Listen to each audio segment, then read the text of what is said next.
Deep within the unranked dungeon black tomb, desperate screams echo through the darkness. Crisis strikes. The team surrounds their leader in panic. Kim Jun-woo lies unconscious, soaked in blood, hovering between life and death. Jun-woo struggles to open his eyes, vision blurring. His first thought isn't about his pain, but the outcome of the mission. Beside him, a burly teammate breaks down. Facing the lingering purple energy, he tilts his head back and sobs in despair. The invincible beast, Gigantiana, has finally fallen. Seeing this, Jun-woo manages a weak, bloody smile of relief. This was no ordinary fight. It took 3 years to hunt down this beast, leaving the battlefield decimated by lightning and explosions. Victory came at a gruesome cost. The blue-haired healer screams for medics, desperately trying to keep the wounded awake amidst the chaos. Supported by 2 comrades, the Vice leader roars in fury and agony. He literally left half his body behind on that battlefield. Seeing his teammate weeping, Jun-woo knows it's the end. With his dying breath, he entrusts the survivors to her care. "I'm sorry." These are his final words. Then, the heart-wrenching screams of his team fade into the consuming darkness. A single beam of light falls on the cold body. South Korea's first hunter, Kim Jun-woo, ends his legendary life surrounded by his comrades. The hero closes his eyes, and reality snaps back hard. In the present day, a high schooler with the same name gets slapped violently across the face. Bullies corner him in the classroom. The guy in green points a finger, mocking him as fake Jun-woo and treating him like a servant. Terrified, the kid breaks into a cold sweat. He smiles bitterly, resigned to his pathetic fate as their lackey. In this moment of humiliation, the gears of fate begin to turn. Welcome to the world of Academy's reincarnated hero. Back in the void, Jun-woo's soul drifts. The word sinner weighs down on him, making him feel his sacrifice was utterly futile. Just as he thinks it's all over, a mysterious voice speaks. "You may be dead, but we continue to exist." Hearing this, Jun-woo's soul erupts. He screams into the void, refusing to let anyone belittle the efforts of him and his comrades. He roars back. "I've already paved the way with every strategy. The hunters of the future will be 100 times stronger than I ever was." At the very moment his consciousness fades, a mysterious voice offers him an impossible choice: 42 years. Without hesitation, Kim Jun-woo screams his final vow into the void. "When I return, I will crush you all." Light swallows everything as his soul drifts through this purple dimension, awaiting a long rebirth. His eyes snap open. Instead of hell, he sees an unfamiliar ceiling. Did he actually survive? He grabs a mirror and freezes. The face staring back is young, but it's definitely not his childhood self. His mind is a chaotic mess. Just as he tries to think, the light fixture overhead suddenly shatters, spiking the tension. Before he can recover, a police officer and a doctor surround his bed, ready for interrogation. The officer's file leaves him dumbfounded. He's a veteran born in 1975, so why do they think he's a 17-year-old? He instinctively mentions fighting the world-ending beast, leaving the 2 men sweating, convinced the kid has lost his mind. Outside, the doctor awkwardly explains it away as post-concussion delusion, while the cop looks thoroughly skeptical. It turns out the body's original owner was ambushed yesterday at dawn. With no witnesses, the case is a mystery. Seeing Kim Jun-woo's total confusion, the officer sighs and gives up on the questioning. Getting nowhere, the officer hands over a business card and wraps up the conversation. Just as the doctor turns to leave, Kim Jun-woo stops him to ask the most critical question. 2051. The doctor's answer strikes Kim Jun-woo like a bolt of lightning. Shock overrides his weakness. He stumbles desperately toward the window and rips open the curtains. In his memory, Seoul was a ruin trampled by monsters, a ghost town filled with despair. But the view before him shatters his reality. The hellscape is gone, replaced by a bustling, peaceful metropolis. Watching a happy family in the park below, he finally realizes that the world he died to protect has become a reality. Tears stream down his face, but Kim Jong-woo smiles brighter than ever. Every sacrifice was worth it. While people enjoy the peaceful sunlight outside, Jong-woo gazes out the window, his mind drifting to his old comrades. Memories of Yeonhee surface, and the weight of 42 years settles heavily on his shoulders. They must all be gone by now. A sudden realization strikes him like lightning. It has been exactly 42 years since that fateful day. Before he can react, a massive impact blasts him across the room. Alarms scream as chaos engulfs the hospital. A massive sphere of energy looms over the city, sending crowds into a panic, while Jong-woo sprints barefoot through the dark corridor. Instead of fear, a grin spreads across his face as he dashes forward, eager to witness how much monster subjugation has evolved. He skids to a halt, his excitement vanishing instantly as his eyes widen in pure shock at the unfolding scene. Confusion sets in as he sees the massive crowd, while a soldier nearby frantically reports that a high-ranking hunter is joining the fray. The announcement declares they are luring the monster out of the dungeon. Jong-woo freezes, his face twisting in horror. "Are you insane?" He looks around at the complacent crowd, trembling with rage as he demands to know if they were all aware of this madness. The iron rule screams in his mind. If a monster breaches the dungeon, the city falls. The battle must happen inside. It was the most fundamental commandment burned into every soldier's memory: contain the threat at all costs. But here, camera crews are setting up for a show. Jong-woo gets shoved by the crowd, watching in disbelief as they treat a disaster like a TV event. He storms the police line, screaming at the crew for their insanity, while bystanders just stare at him like he's a confused high school kid. "This isn't a game!" His desperate warning is cut short by a bone-chilling roar erupting from the dungeon. While Jong-woo stands tense with dread, the crowd erupts in joy, chanting the name of their idol savior Dash. "Go Eun-chae!" An armored SUV pulls up, flanked by guards. A boot hits the pavement, and the fans scream in sheer ecstasy. Go Eun-chae steps into the light, waving to her adoring fans with a practiced smile, treating the battlefield like a red carpet. Jong-woo eyes her critically. She's younger than he expected. Amidst falling petals, she readies her weapon with theatrical flair. Blue holographic screens surround her as she initiates the system connection, authorizing her B-rank skills with a surge of digital power. Alarms blare as the operator screams a warning, the portal behind him erupting with violent blue and gold energy. A massive claw tears through the lightning as the wolf roars, but the golden-haired huntress Go Eun-chae stands her ground, sword drawn and unfazed. She grips her thrust blade, channeling a blinding chill as high-tier ice magic ignites. She's going for the kill. The beast lunges with a thunderous shriek, jaws wide, but she leans back in a hair's breadth dodge, barely escaping death.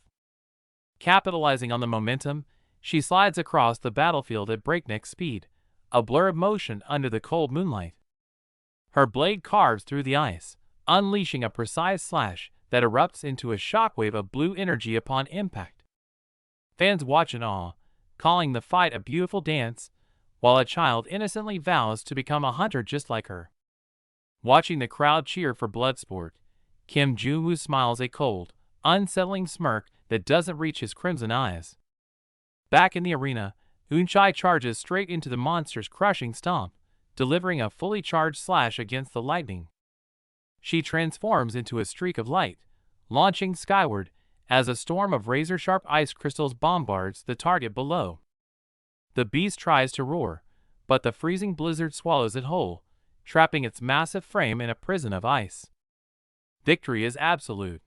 The giant wolf collapses into a frozen statue as the huntress stands tall, a perfect performance.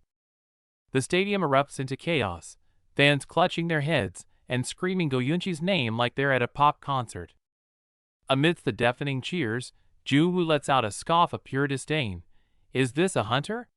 This isn't a battle. Rage burns in his eyes as he grits his teeth at the rotten reality. Hunting as entertainment? This piece is a joke. In the Black Tomb dungeon, there are no cheers, only the heart-wrenching screams of comrades echoing in the dark.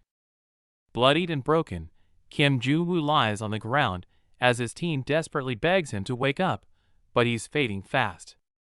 Blood blurs his vision as he struggles to open his eyes. Ignoring his own life, his first thought is for the mission's success. Seeing their leader shattered, the hardened warrior breaks down, his agonizing sobs filling the air with utter despair. The colossal beast finally falls, victory achieved. But Junwoo, face slick with blood, can only manage a hollow laugh. The triumph tastes like ash. Gigantiana was a nightmare unlike any other. It took 3 years of relentless hell just to bring this beast to its knees. The cost is devastating, hundreds of lives snuffed out. Amidst the rubble, a girl screams for her comrade to hold on, her voice cracking with desperation. The wounded soldier sags in his teammate's arms. He forces a grim smile, pointing back. Half his body is missing, and he knows this is the end. The warrior squeezes her eyes shut, tears streaming down. With his dying breath, the man leaves one final plea: live on for those who fell first. Junwoo collapses, vision fading, his heart heavy with regret. The frantic screams of Captain drift away as darkness swallows him. A single spotlight illuminates the cold body as the team kneels in silence. Kim Junwoo, the first hunter in legend, has fallen. Just as the heroic legend reaches its peak, a hand violently slaps the back of a young boy's head, shattering the mood. Cut to the present. A group of bullies corners him. The guy in the green hoodie smirks, demanding the fake Junwoo buy them hot pot, treating him like a walking wallet. The bully whines about food, but the dark-haired boy in the chair shifts. He plays the submissive errand boy, but a dangerous sneer curls at the corner of his mouth. The absurdity and rebirth all begin here, within the walls of this academy. Back in the void, purple rain falls like tears. A voice echoes through the darkness. Your sacrifice was completely meaningless. Floating paralyzed in a purple cosmos, Junwoo accepts his death. But a mysterious voice pierces the silence. Only your time has ended. Even as a spirit, Junwoo rages. He screams into the void. It wasn't brute force that won, but his meticulously crafted tactics. He swears his legacy paved the way. Future hunters will stand on his shoulders, becoming stronger and more efficient than he ever was. The voice scoffs, dropping a bombshell. Your tactics are fine. For 42 years from now. Junwoo freezes in shock. The monster prophesies its return in 42 years, mocking humanity's future. Junwoo curses back, swearing to crush the bug when that day comes. Light fades, and his consciousness plunges into the abyss of time, drifting toward an unknown fate. Eyes snap open to a strange ceiling. He bolts upright, cold sweat on his brow. He died on the battlefield. So why is he in a hospital? He grabs a mirror and gasps. The reflection is young, but it's a complete stranger's face. Junwoo wakes to ominous knocking.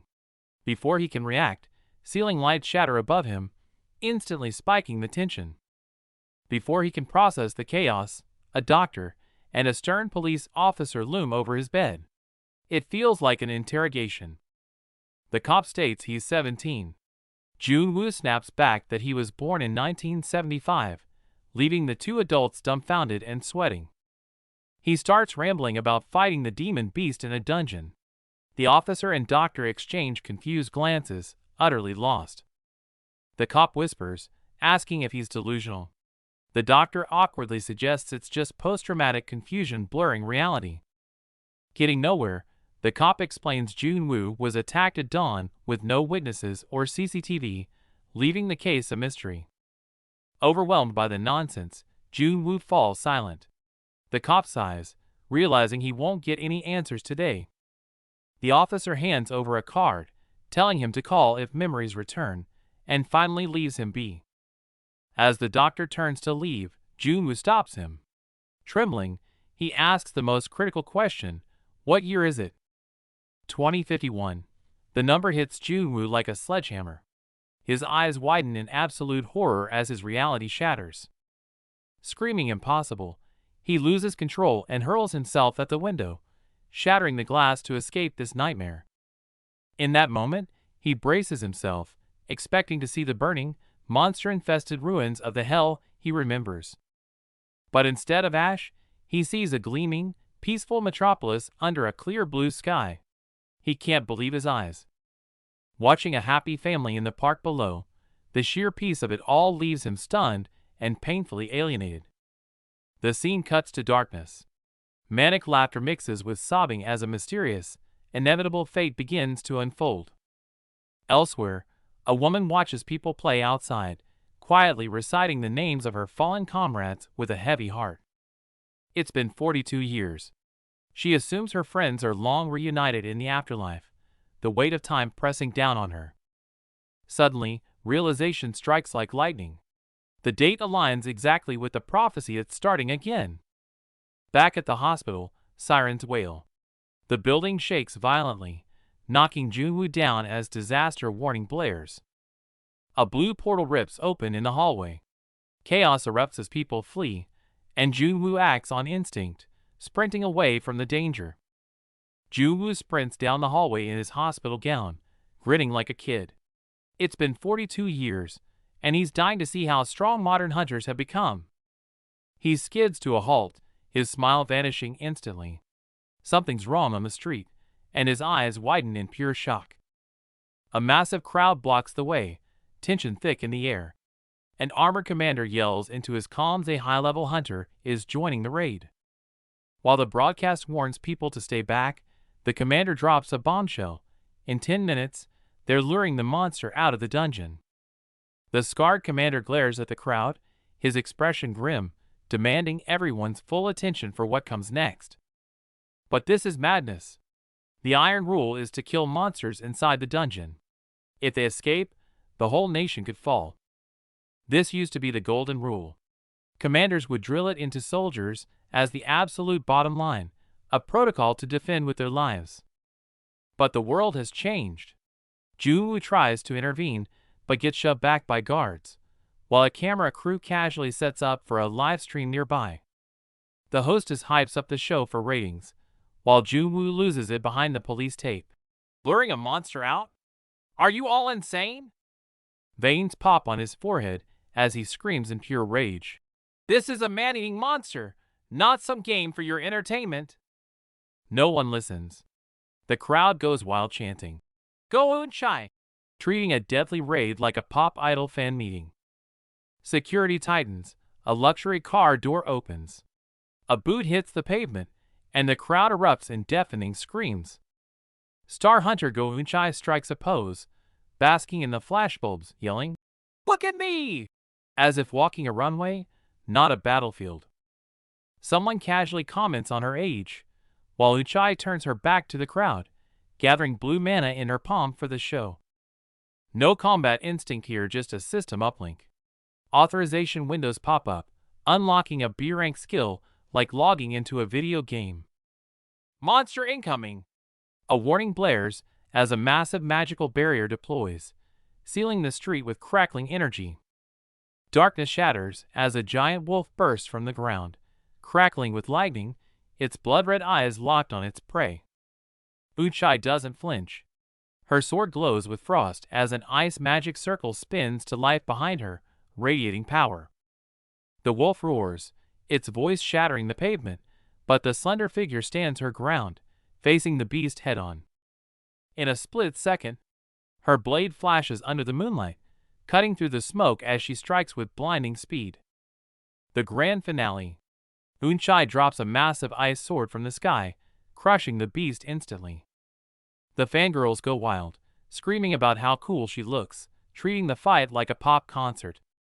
Everyone is cheering, even the kids. But Junwoo stands silent, his eyes cold and unimpressed. Just moments ago, she was displaying flashy moves on the ice, clashing head-on with the giant wolf. She dove from the sky, seemingly more focused on showing off her skills than efficient hunting. The wolf stood no chance, impaled by jagged ice spikes, howling in agony as it died. Victory posed. Eun-chai stands amidst the frozen ruins, basking in the glory of her kill. The chants deafen the air. Go Eun-chai! The crowd is whipped into a frenzy of adoration. Junwoo lets out a dry, bitter laugh. "Huh. No," he mutters, "this is completely absurd." Rage ignites.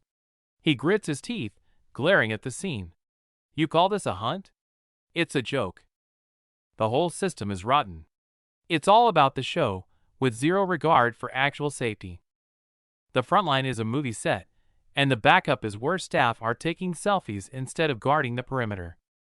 What drives him crazy is the risk. Fighting unpredictable monsters in a crowded street is playing with lives. He snaps. Jun-woo storms over and blocks a camera, startling the oblivious cameraman. He turns his fury on the staff. Enough.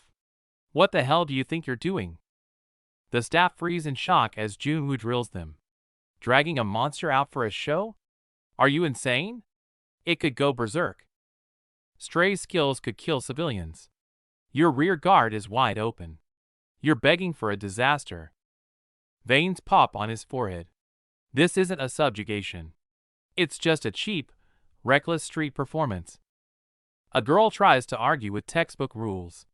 Jun-woo shuts her down cold. Forget the books. The real field is different. Pure killing intent floods out of him. The girl freezes in terror, staring into the eyes of a veteran who's seen hell. The modern hunter scene is rotten to the core. Suits pin a man to the concrete, crushing him without mercy. The victim screams the name Go Eun-chae in desperation, only to be mocked for his pathetic lack of skill. Blonde icon Go Eun-chae watches with cold indifference, while the protagonist breaks into a sweat. This school is a mess. Back to reality. Clad in pajamas, Kim Jun-woo slumps on a bench. 42 years later, he has finally returned. But despair hits hard. Hunters are weaker than ever.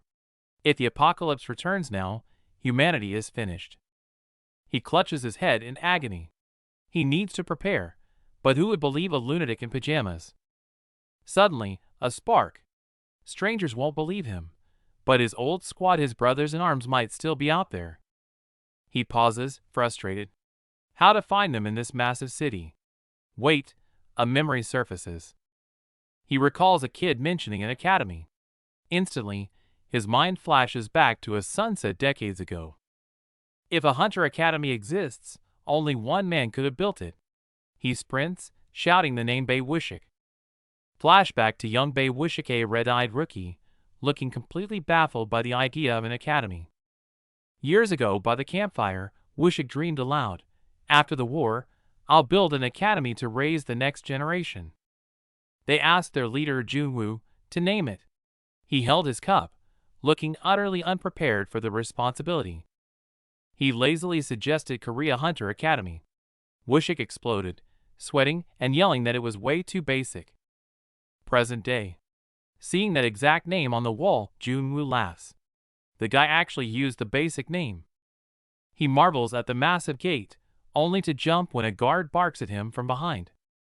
The guard sneers, assuming this pajama-clad kid is just another stalker fan of the idol Go Eun-chae. Jun-woo waves his hands and drops the bomb, Bae Wishik. The guard freezes, questioning his own ears. You mean the chairman?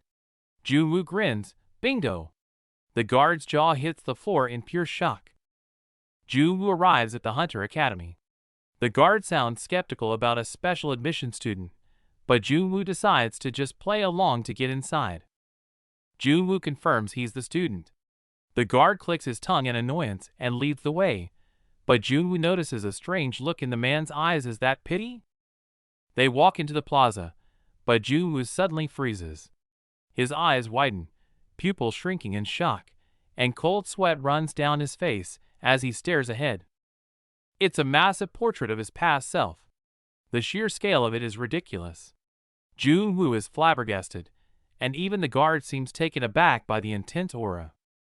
The guard immediately yells at him to keep it down. Jun-woo apologizes profusely, face-palming in embarrassment. Who on earth puts up such a giant, cringeworthy portrait? On the wall hangs a plaque with leader Kim Jun-woo's motto, 99% effort and 1% talent. Seeing his own words immortalized like this leaves Jun-woo with mixed feelings. Outside the office, the guard turns around and sternly warns Jun-woo to behave himself inside. Then, he firmly knocks on the door. The guard respectfully announces their arrival. Inside, A dignified man in a suit, Chairman Bei Wushik, sits with an imposing aura and calmly invites them in. Even as they enter, the guard points a finger at Junwoo, giving one last warning. Junwoo sighs and nods, clearly tired of being treated like a troublemaker. Having delivered the package, the guard flashes a mischievous grin, says his goodbyes, and promptly leaves Junwoo to fend for himself. The door clicks shut. Junwoo stands there, looking calm on the surface, but his foot taps nervously. For the first time in a long while, he feels a twinge of tension. Bei Wushik is not amused. He scowls, stating he never heard about any special admission, and glares at the intruder, demanding to know who he is. As the chairman leans in with a threat, Junwoo blunders and calls him by his first name, Wushik. The familiarity only makes the older man's glare colder. Suddenly, Junwoo lunges forward and hugs his old friend from behind. He beams with excitement, shouting, "It's me. I almost didn't recognize you, you've changed so much." Wushik explodes with rage, pointing a trembling finger and screaming, "I've never met such a lunatic in my life." Junwoo points at himself, genuinely shocked by the rejection. The chairman grabs the phone to call security. Thinking fast, Junwoo drops a name. "What about Sun Young?" Wushik freezes, the phone still in hand, his eyes narrowing in suspicion. Junwoo doesn't stop there. "Sun Young from Team 3. Remember how you got rejected and cried your eyes out?" Wushik is so mortified, he looks like he's about to have a stroke. Junwoo grins mischievously. "So it didn't work out, huh?" But his smile vanishes instantly, as a hand shoots out and grabs him by the collar. Wushik is snapped. He shakes Junwoo violently, screaming, "Who are you, you punk?" Junwoo is genuinely rattled. He never expected his old subordinate to manhandle him like this. Playtime is over. Junwoo's expression turns ice cold, his eyes glowing red with menace. "You've grown bold, haven't you?" he whispers, his aura shifting instantly. Ignoring the supervisor's hysterical screaming, the guy in the hoodie doesn't flinch.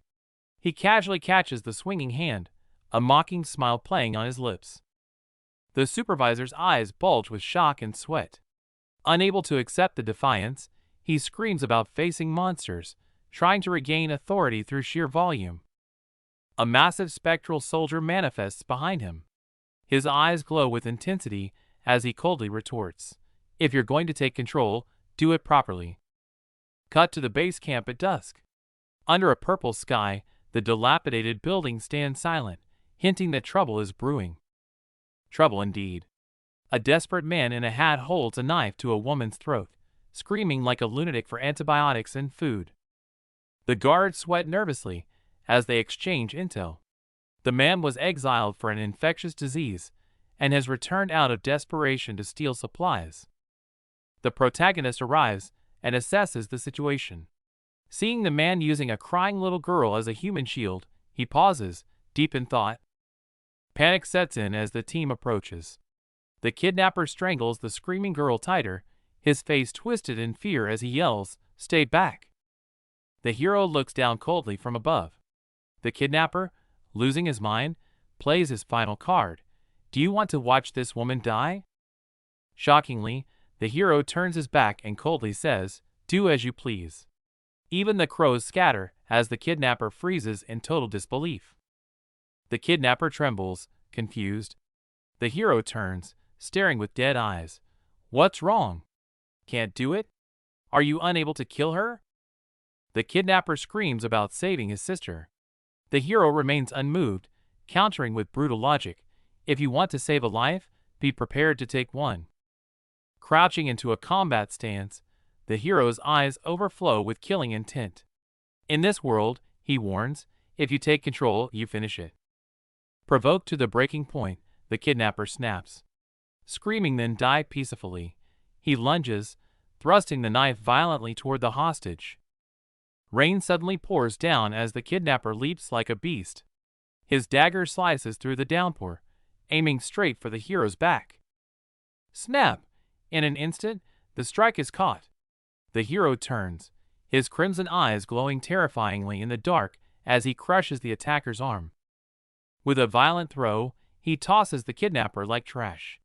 The force is brutal, sending the man flying uncontrollably through the rain. The kidnapper slams into the concrete, spitting blood. He screams in agony as his body skids across the rain-soaked ground. Still clinging to consciousness, the man drops to his knees, gasping. Clutching his knife, he glares with pure hatred, "You bastard."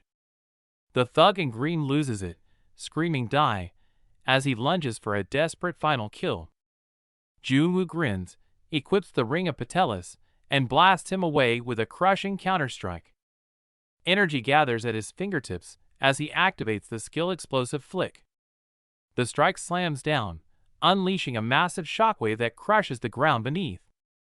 The thug slams into the wall like a ragdoll, while Jun-woo stands amidst the ruins, watching coldly.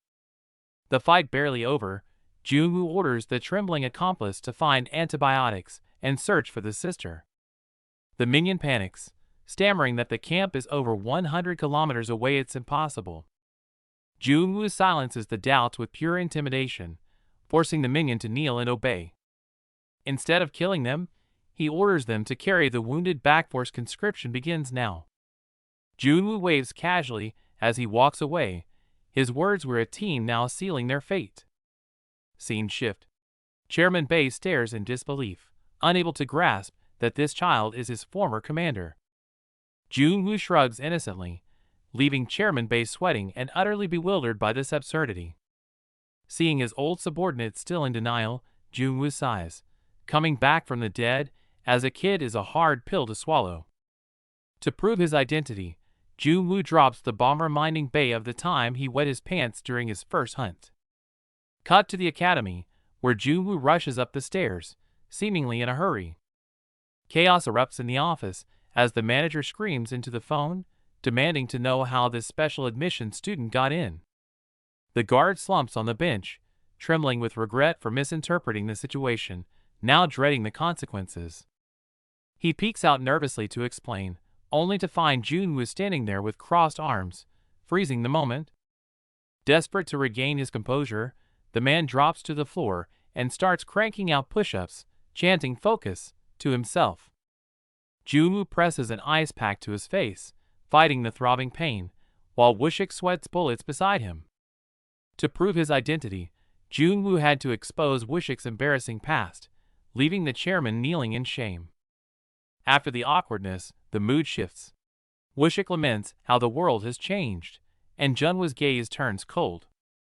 Woo-shik mentions the trend of luring monsters into cities for subjugation, and Jun-woo instantly guesses the location of the farce. Despite his annoyance, Jun-woo admits to his old friend that surface-level peace has indeed been maintained since his sacrifice. But this peace is twisted. Monster hunting has become a gladiator show, and Jun-woo burns with rage at this reckless entertainment. Hunters are now glorified influencers packaged by corporations, controlled by sponsors. The whole system is rotten to the core. Jun-woo slams the table and roars, "It's not too late," demanding Woo-shik use his position to re-educate the kids. But Woo-shik slumps in his chair, bitter and defeated. He's just a puppet leader, powerless against the rules set by the major families. Jun-woo suggests calling on their old comrades, only to learn they are now the high-ranking officials running this corrupt system. Hearing this, Jun-woo's eyes flash red. It seems his old comrades might now be enemies who won't welcome his return. Watching Woo-shik frantically pledge loyalty, Jun-woo face bombs in frustration. This mess is even worse than he imagined. Woo-shik tries to diffuse the tension, weakly adding, "But the world is peaceful, right?" Jun-woo remains deadly silent. The old man suggests Jun-woo enjoy a new life, but Jun-woo coldly drops a bombshell. Gigantiana will be revived. The sudden news freezes the air. Jun-woo repeats the name, his eyes showing zero sign of joking. Woo-shik turns pale with terror at the demon's name, trembling all over, while Jun-woo simply nods in confirmation. Jun-woo recalls the vision from the brink of death. The prophecy wasn't a rumor, but something he heard directly in the void. Revived in 42 years? Woo-shik can't accept it, frantically spreading his hands to deny this hopeless future. Jun-woo spreads his hands helplessly. I'm a dead man sitting right in front of you. Why is a monster reviving so hard to believe? Facing his panicked subordinate, Junwoo's gaze sharpens into steel. Just like before, I'll handle it myself. Wishik panics about the weak body, but Junwoo snaps back with a lethal glare. He's killed it once, he'll kill it again. Junwoo lays it out. He needs his legendary weapon back. Wishik's face pales, knowing exactly what and who that involves. His sword is locked away, like a museum exhibit. Junwoo sees that the irony his own gear is held hostage by Executive Director Go Sukdu. Wishik gasps at the name, but Junwoo grins, remembering the muscle-brained rookie who used to follow him like a puppy. Wishik drops the bomb. The loyal rookie is now a power player who won't welcome his old boss. Junwoo groans, scratching his head in frustration. Wishik reveals the ace. Sukdu is a fool for his granddaughter, and she attends this very academy. Junwoo's eyes widen. There's the opening. Plan B, target the granddaughter. Wishik points out Junwoo has already met her at the chaotic subjugation site earlier. The image of the giant, glowing girl flashes in his mind. Junwoo freezes. That chaotic powerhouse is Go Uchai. Junwoo's jaw drops. The connection clicks, and the absurdity of the situation hits him like a truck. Wishik admits he furiously scolded the team that day. Junwoo screams, realizing the bridge is already burned. Junwoo demands to know if there was violence. Wishik, terrified, denies it vehemently. He just yelled and stormed off. Junwoo clutches his head, eyes narrowing in sheer frustration. The easy plan just got infinitely more complicated. Snapping point reached. Junwoo screams into the void, abandoning all logic and patience. Junwoo thrusts a hand out, cutting the panic short. Wishik flinches, startled by the sudden shift in demeanor. Junwoo switches instantly to business mode. Wishik stammers, asking for the enrollment application form. Wishik trembles under the intense pressure as Junwoo demands the paperwork. It's not a request, it's an order. The strategy is locked. Infiltrate the academy, get close to the granddaughter, and leverage her to reclaim his blade from Sukdu. Wishik loses it. Enrollment? You're mentally 80 years old. He can't believe the legendary hero is going back to high school. Wishik doesn't let up. You'll smell like an old man.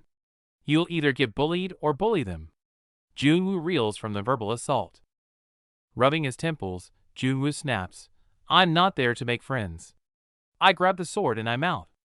Wishik sighs, stubborn as always.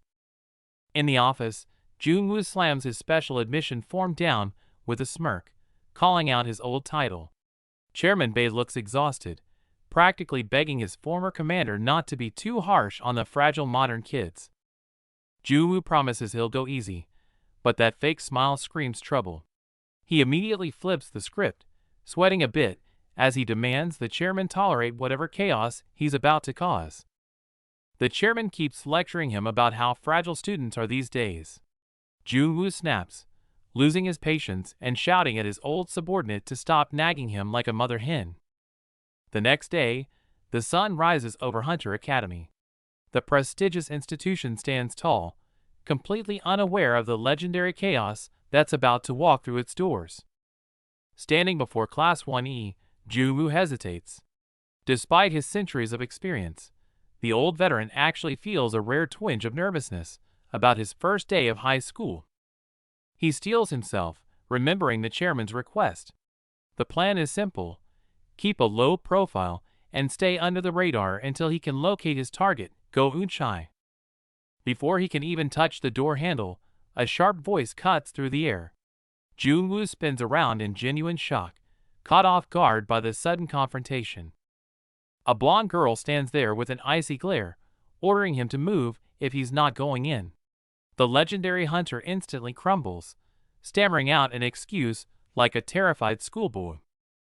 She steps into his personal space, staring him down intensely. Junwoo sweats bullets, completely confused by her hostility as she scrutinizes his face. She suddenly asks if he's the dog from yesterday. Junwoo freezes, realizing with horror that this rude girl is exactly the person he was supposed to find Go Uchai. Junwoo tries to protest the dog comment, but she brushes him off and walks away. Her sheer arrogance leaves him fuming and utterly baffled.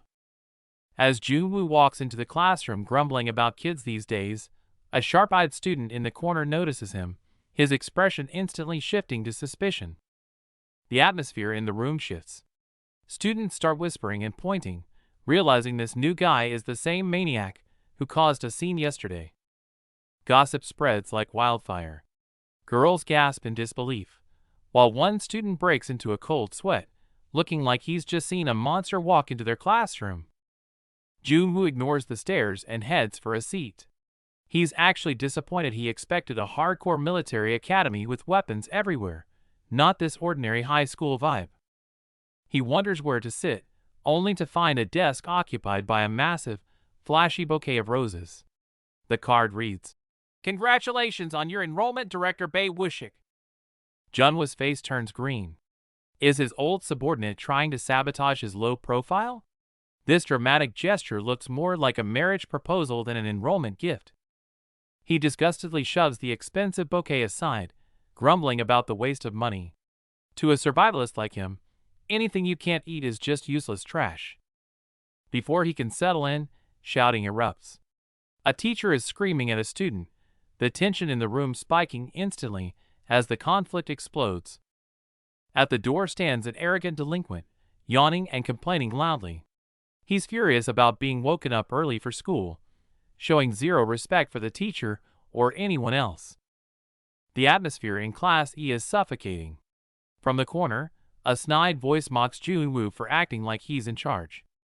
A blonde delinquent looms behind a nervous student, grinning like a predator spotting its prey. The bully gets right in his face, dropping all pretenses. "Well, look at that. It's the stray dog from yesterday." He recognizes Junwoo immediately, the special transfer student who publicly messed with the idol hunter Go Eun-chai. Waving his phone, the bully announces that Junwoo's embarrassing video has gone viral. The whole school is laughing at him. The blatant humiliation ignites Junwoo's rage. His fist clenches, barely holding back the urge to strike right there. The bully, Oh Jusiok, grabs Junwoo by the hair, shaking him disrespectfully. "A nutcase like you belongs in the trash with us?" Remembering the advice to lay low, Junwoo swallows his murderous intent and extends a hand for peace, but Jusiok just sneers. Their hands meet, but the moment Junwoo says his name, the air turns thick with tension. Jusiok bursts into hysterical laughter. "Did your parents lose their minds? Naming a loser after the legendary hero?" The mockery shifts to something darker. His eyes gleam with a disgusting, predatory hunger. "Hey, how does she look up close?" Ignoring Junwoo's reaction, he spirals into lewd comments. "I'm talking about her body. She's got an attitude, but those curves." Jusiok gets lost in his own delusional fantasy. "If not for her powerful grandpa, she'd be exactly my type." Hearing this filth, Junwoo's gaze turns ice cold. He's looking at a dead man walking. Suddenly, a cold scoff cuts through. A blonde girl steps in, unable to stomach it anymore. "You again? Go look in a mirror." Jusiok snaps, but the girl stands her ground. "Why so loud? We're all classy trash here. Stop acting superior." She hits a nerve. "You rely on daddy's connections and still got dumped in Class E. Is that something to be proud of?" Exposed and humiliated, Jusiok loses it. Roaring with rage, he swings his fist directly at the girl. Bam! A deafening impact echoes as the strike lands with full force, sending debris flying. But in the next second, it's Jusiok sitting on the floor. Eyes wide with shock, he can't comprehend what just happened. Chaos erupts in the classroom, screams echoing everywhere. Ignoring the mess he made, Junwoo storms out with a face like thunder, not giving a damn. His gaze is ice cold, but the mocking nickname has already spread meme Junwoo. It seems these kids have no idea who they're really dealing with. New scene, same trouble. The punk Oh Jusiok towers over him, looking down with a sneer and calling out that insulting nickname. He didn't just talk, he kicked. While Junwoo clutches his knee, the psycho leans in, taunting, "What? Want another serving?" Patience snaps. Junwoo roars a death threat, but the psycho just bursts into maniacal laughter, finding the whole thing hilarious. Red eyes glowing eerily, Oh Jusiok sneers, "You? Have you ever even seen real death?" Coming from a punk to a legendary hero, the irony is rich. Offended by the sheer audacity, Junwoo's face contorts with rage. With a furious roar, he winds up to teach this kid a brutal lesson. Impact. Oh Jusiok goes flying, but he doesn't black out. Instead, he coldly analyzes Junwoo's form midair. This kid's durability is abnormal. Just as Junwoo moves to finish it, the door slides open. The homeroom teacher freezes, eyes wide with shock at the violence. Buzzkill. Junwoo clicks his tongue in annoyance. Before storming off, he drops a cold threat. "See you later, psycho." The war is on. Alone in the hallway, the mask slips. Leaning against the wall, his eyes burn with dangerous intent. If they want to play, he'll make it a living hell. Cut to the chairman's office. Poor Bae Wushik is clutching his head in agony. Looks like Junwoo's little stunt is already giving him a migraine. Junwoo barges in, complaining about the trashy school. Wushik looks utterly defeated, thinking, "I'm already cleaning up your mess, give me a break." But it's complicated. Wushik explains grimly that this specific bully has connections so deep even the school can't fully bury the incident. The reveal: Oh Jusiok is the bureau minister's son. An untouchable psycho who uses his dad's power to silence every scandal he causes. Wushik warns him, "Touch him again, and no one can save you." Junwoo just waves it off impatiently, yelling, "I'll handle it myself." He walks out sighing, only to be ambushed by a blonde girl. Her sudden question nearly gives him a heart attack. It's Go Hyun. She scolds him for provoking the psycho, but Junwoo, already annoyed, snaps back, asking why she even cares. Junwoo clarifies, he insulted Go Eun-chae first. The moment the name drops, the girl's expression freezes, eyes wide with shock. Watching her reaction, the gears turn in Junwoo's head. The resemblance, the name. Is this outcast actually the superstar Go Eun-chae's sister? Junwoo spots the nameplate and connects the dots. He points straight at her. "Wait, are you Go Eun-chae's sister?" She doesn't hesitate. "Yep." Jackpot. No need to chase the celebrity sister when he can start right here.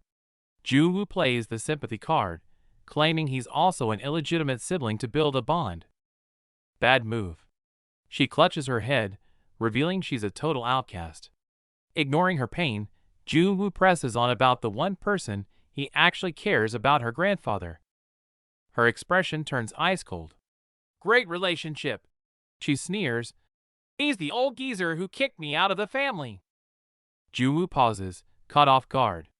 She immediately calls him out for being a social climber. He doesn't even deny it, shrugging. "My bad. Thought I hit the jackpot." The mood freezes, but Junwoo switches tactics. His eyes sharpen as he delivers a cold truth. "Special admissions like you are prey. You need protection more than anyone." She's not buying it. Head down, disappointed, she calls him trash for caring about status. Junwoo just stands there, taking the insult. The argument explodes. She accuses him of judging her. He gets fed up with her naivety. Clutching his head, he snaps, "Just wait. You'll see how brutal reality is soon enough." It's a total disaster. Junwoo is left frustrated, scratching his head, while she shoots him a glare filled with pure disappointment. She leaves him with a cold silence. The interaction was a complete failure, leaving nothing but tension in the air. A sparrow flies off, marking the end of that plan. Junwoo leans against the window, sighing. The easy route failed. Time to find another way to reach the main family. Trouble finds him immediately. A thug in a green hoodie blocks his path, sneering, "Hey, you're that special admission case from Class E, right?" Junwoo gives him a bored look. "So what?" But the hallway fills up fast. The goon squad surrounds him, smirking and ready for violence. It's a classic shakedown. "Follow me," the leader commands. The pack surrounds him like they're escorting a prisoner to execution. The thug threatens a public beating. Jung-woo immediately switches into victim mode, clutching his head and trembling. "Ah, please, no!" They drag him to an abandoned shed behind the school. Secluded, dark, the perfect spot for a beatdown. 5 silhouettes block the doorway, shutting out the light. Heavy footsteps echo as they step into the darkness with him. Inside, Jung-woo isn't shaking, he's critiquing the smell of stale cigarettes. From the shadows, a voice taunts. "Yo, you here, fake Jung-woo?" The ringleader sits on the stairs, grinning like a predator. "Before we give you some unforgettable memories, let me ask you something." The bully rants about his status. Jung-woo just sighs, completely over it. "Good grief, everywhere I go, it's special admission this, special admission that." Jung-woo tilts his head with a mocking smirk, genuinely baffled. "Honestly, why is this such a big deal to you people?" That hit a nerve. The bully's face contorts with rage, veins popping. "You charity case. Acting like we're equals? I'd crush you if I could." The hallway goes cold. 3 goons surround him, sneering. "Consider yourself lucky we're keeping this quiet. Get him." A kick flies and Jung-woo sidesteps effortlessly and counters. With a thunderous impact, the loudmouth is sent flying backward. The thug slams into the wall, groaning. Jung-woo stands calm, while the guy on the floor tries to act tough. "Oh, good at dodging, huh?" Seeing their friend down, the other 2 see red. They lunge forward, shouting, "You cocky little charity case." The double team is chaotic. Jung-woo dodges one swing, but the blonde lands a heavy hook right to his face. Blood splatters instantly. Sensing weakness, the guy in green charges in like a bull. But Jung-woo stops him dead in his tracks with just one hand. The tables turn instantly. Jung-woo stomps him into the ground, pinning him down with cold, ruthless efficiency. The attacker lies on the floor, nose shattered, twitching. The others freeze, eyes wide with shock. The hallway goes silent. The bullies are trembling, cold sweat pouring down. Jung-woo pockets his hands, staring them down. "What's wrong? Aren't you coming at me?" Jung-woo's eyes burn with terrifying intensity against the darkness. "Didn't you want a memory? Let's make it unforgettable then." He looks down at the so-called elites, a scornful smirk on his face. "Just a bunch of little punks." Meanwhile, Go Eun-chai storms down the stairs, heels clicking furiously. "That damn kid."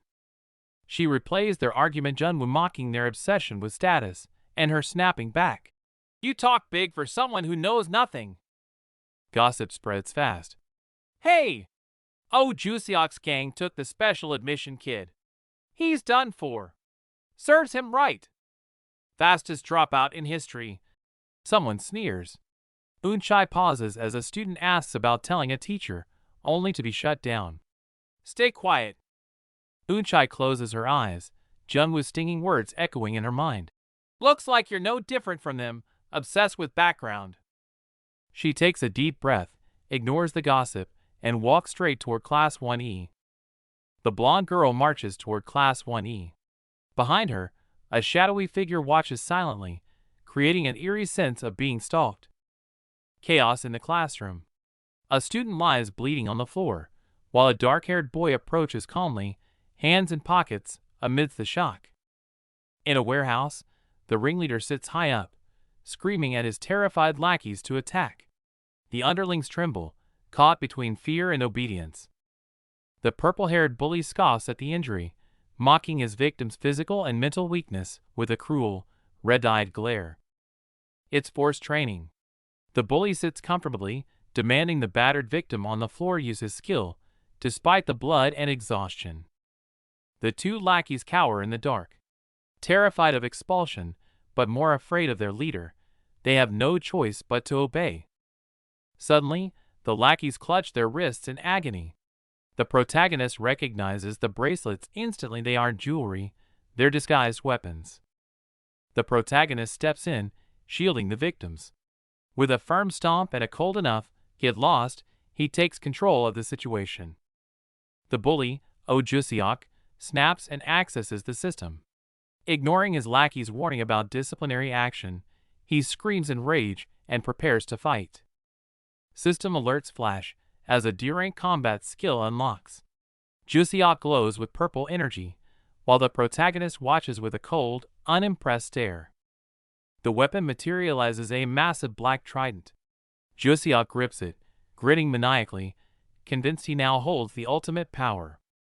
Jusiok threatens to brutalize him, but the protagonist just stands there, hands on hips, and asks mockingly, "Kid, do you even know how to use that?" That hits a nerve. Jusiok screams back, "I'm already using it, you fool," completely missing the point and exposing his amateurism. The protagonist sighs and summons a broom. He shakes his head, disappointed by the bully's shallow understanding that summoning a weapon equals mastering a skill. Trident versus broom. The protagonist points his cleaning tool like a spear, his voice dropping dangerously. "How dare you use a skill on another person?" Rage flares in the protagonist's eyes as they glow red. Outside of a dungeon? He questions, his intensity making the broom feel deadlier than the spear. The scene cuts abruptly to the faculty office door, shifting from the tense standoff to the quiet administrative world. Inside, teachers are gossiping. They can't believe the new special admission student already caused trouble by challenging the notorious bully Jusiok. The male teacher scoffs, assuming the student has zero talent because of his low rank. But the female teacher corrects him calmly, "No, that's not the case." She reveals the file. Kim Jun-woo was admitted as excluded from evaluation. The male teacher jumps up in pure shock, realizing this kid is a monster. Rumors are spreading like wildfire about the excluded from evaluation status, a rank reserved only for monsters, like Go Eun-chai, whose power defies measurement.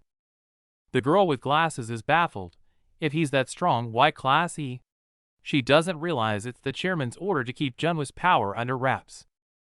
Mid-conversation, a deafening thud interrupts them, startling both the teacher and student. Go Eun bursts in, face grim. She senses something is wrong and immediately demands answers. Cold sweat runs down Eun's face as realization hits. Kim Jun-woo is in serious danger right now. Back in the fight, weapons clash violently. Jusiok grits his teeth, frustrated that his insta-kill attack just hit a wall. A blur of speed. Jun-woo, armed with nothing but a broom, perfectly parries Jusiok's barrage of shadow attacks. Jusiok panics. This is a Baron-level skill that should crush anyone, yet his opponent stands firm. What the hell is going on? Jusiok's mind breaks as he sees the truth. He's being blocked not by a weapon, but by a broken broom. The humiliation is unbearable. Sparks fly in close quarters. While Jusiok screams in rage, Junwoo's gaze is ice cold, watching him like he's a clown. Facing Jusiok's fury, Junwoo calmly lectures him. An armed skill like this isn't meant to be swung around blindly. Junwoo exposes the weapon's origin instantly. The shadow monster Korin knocks the shocked Jusiok back with a single blow. Jusiok screams in frustration. That core was a gift from his dad, his ticket to the elite class and an easy life. This weapon was his symbol of pride, guaranteeing him a future as a star hunter and a student officer. But now, this nobody dares to look down on him. Rage consumes Jusiok as he loses all reason. Suddenly, system alarms blare. An irresistible force severs the link, and Jusiok watches in horror as his weapon is ripped away. It's over. Jusiok lies on the floor in disbelief, while Junwoo stands tall, holding the stolen trident. Eyes glowing red with terrifying pressure, Junwoo looks down at the defeated bully. "Watch closely, kid. This is how you use a weapon." In an instant, a devastating purple slash tears through the night, carving a deep scar into the building itself. The students outside are terrified. The bright campus plunges into eerie darkness, as if night has fallen instantly. As the energy source is severed, the purple lightning vanishes and light returns. Suddenly, two students look down in horror. Their shadows are acting strange. It's not just strange. The shadows have gained sentience, slipping away from the students' feet like water, triggering instant panic. The shadow user Jusiok spurts blood from his nose. He desperately tries to sense his summons, but the connection is severed. The dimension is completely empty. The suffocating shadow monsters in the warehouse evaporate in an instant. The deadly crisis dissolves into thin air, leaving only eerie silence. Jusiok completely breaks down, soaked in cold sweat. He can't accept reality. His proud power was devoured instantly by his opponent. In his mind's eye, Junwoo transforms into a terrifying demon shrouded in purple smoke, his evil grin mocking Jusiok's weakness. This isn't the power source he knew. The entity before him is darker and more ancient than any monster he ever summoned. Deep in the mental realm, Junwoo shows this arrogant student true hell. The despair accumulated from countless brushes with death. In this spiritual domain, Junwoo emerges from the smoke like a king, his purple aura crushing the breath out of Jusiok. The once arrogant bully now crawls on the ground like a dog, begging for mercy, while Junwoo raises his blade high. No mercy. A massive energy slash descends. It's not physical destruction, but the total annihilation of Jusiok's mental defenses. The system chimes coldly as Junwoo initiates the sealing protocol. Purple chains tighten, forcibly disabling Jusiok's weapon skill. Back in reality, Jusiok foams at the mouth from the mental shock. Junwoo kicks him awake to deliver the final lesson. The kick is brutal. Junwoo looks down at the twitching loser and coldly commands him to wake up. Jusiok curls up like a terrified insect, face covered in snot and tears. He struggles to stand, legs trembling from sheer terror. Watching Jusiok shivering on his knees, Junwoo crosses his arms and begins his interrogation. Kid, answer me. Hunter skills and weapons are for killing monsters. Using them on people outside a dungeon, isn't that dangerous? Junwoo's voice is quiet but cutting. Jusiok nods, trembling. Junwoo's eyes narrow as he delivers the ultimatum. Use a skill on a person again, and I will break your legs for real. A simple broom floats in the air, now more terrifying to Jusiok than any legendary weapon. Under the pressure, he can only stutter his agreement. Suddenly, the blue-haired honor student Kim Jong-un, who had been watching, blocks the path. He steps up and makes a bizarre request to Junwoo.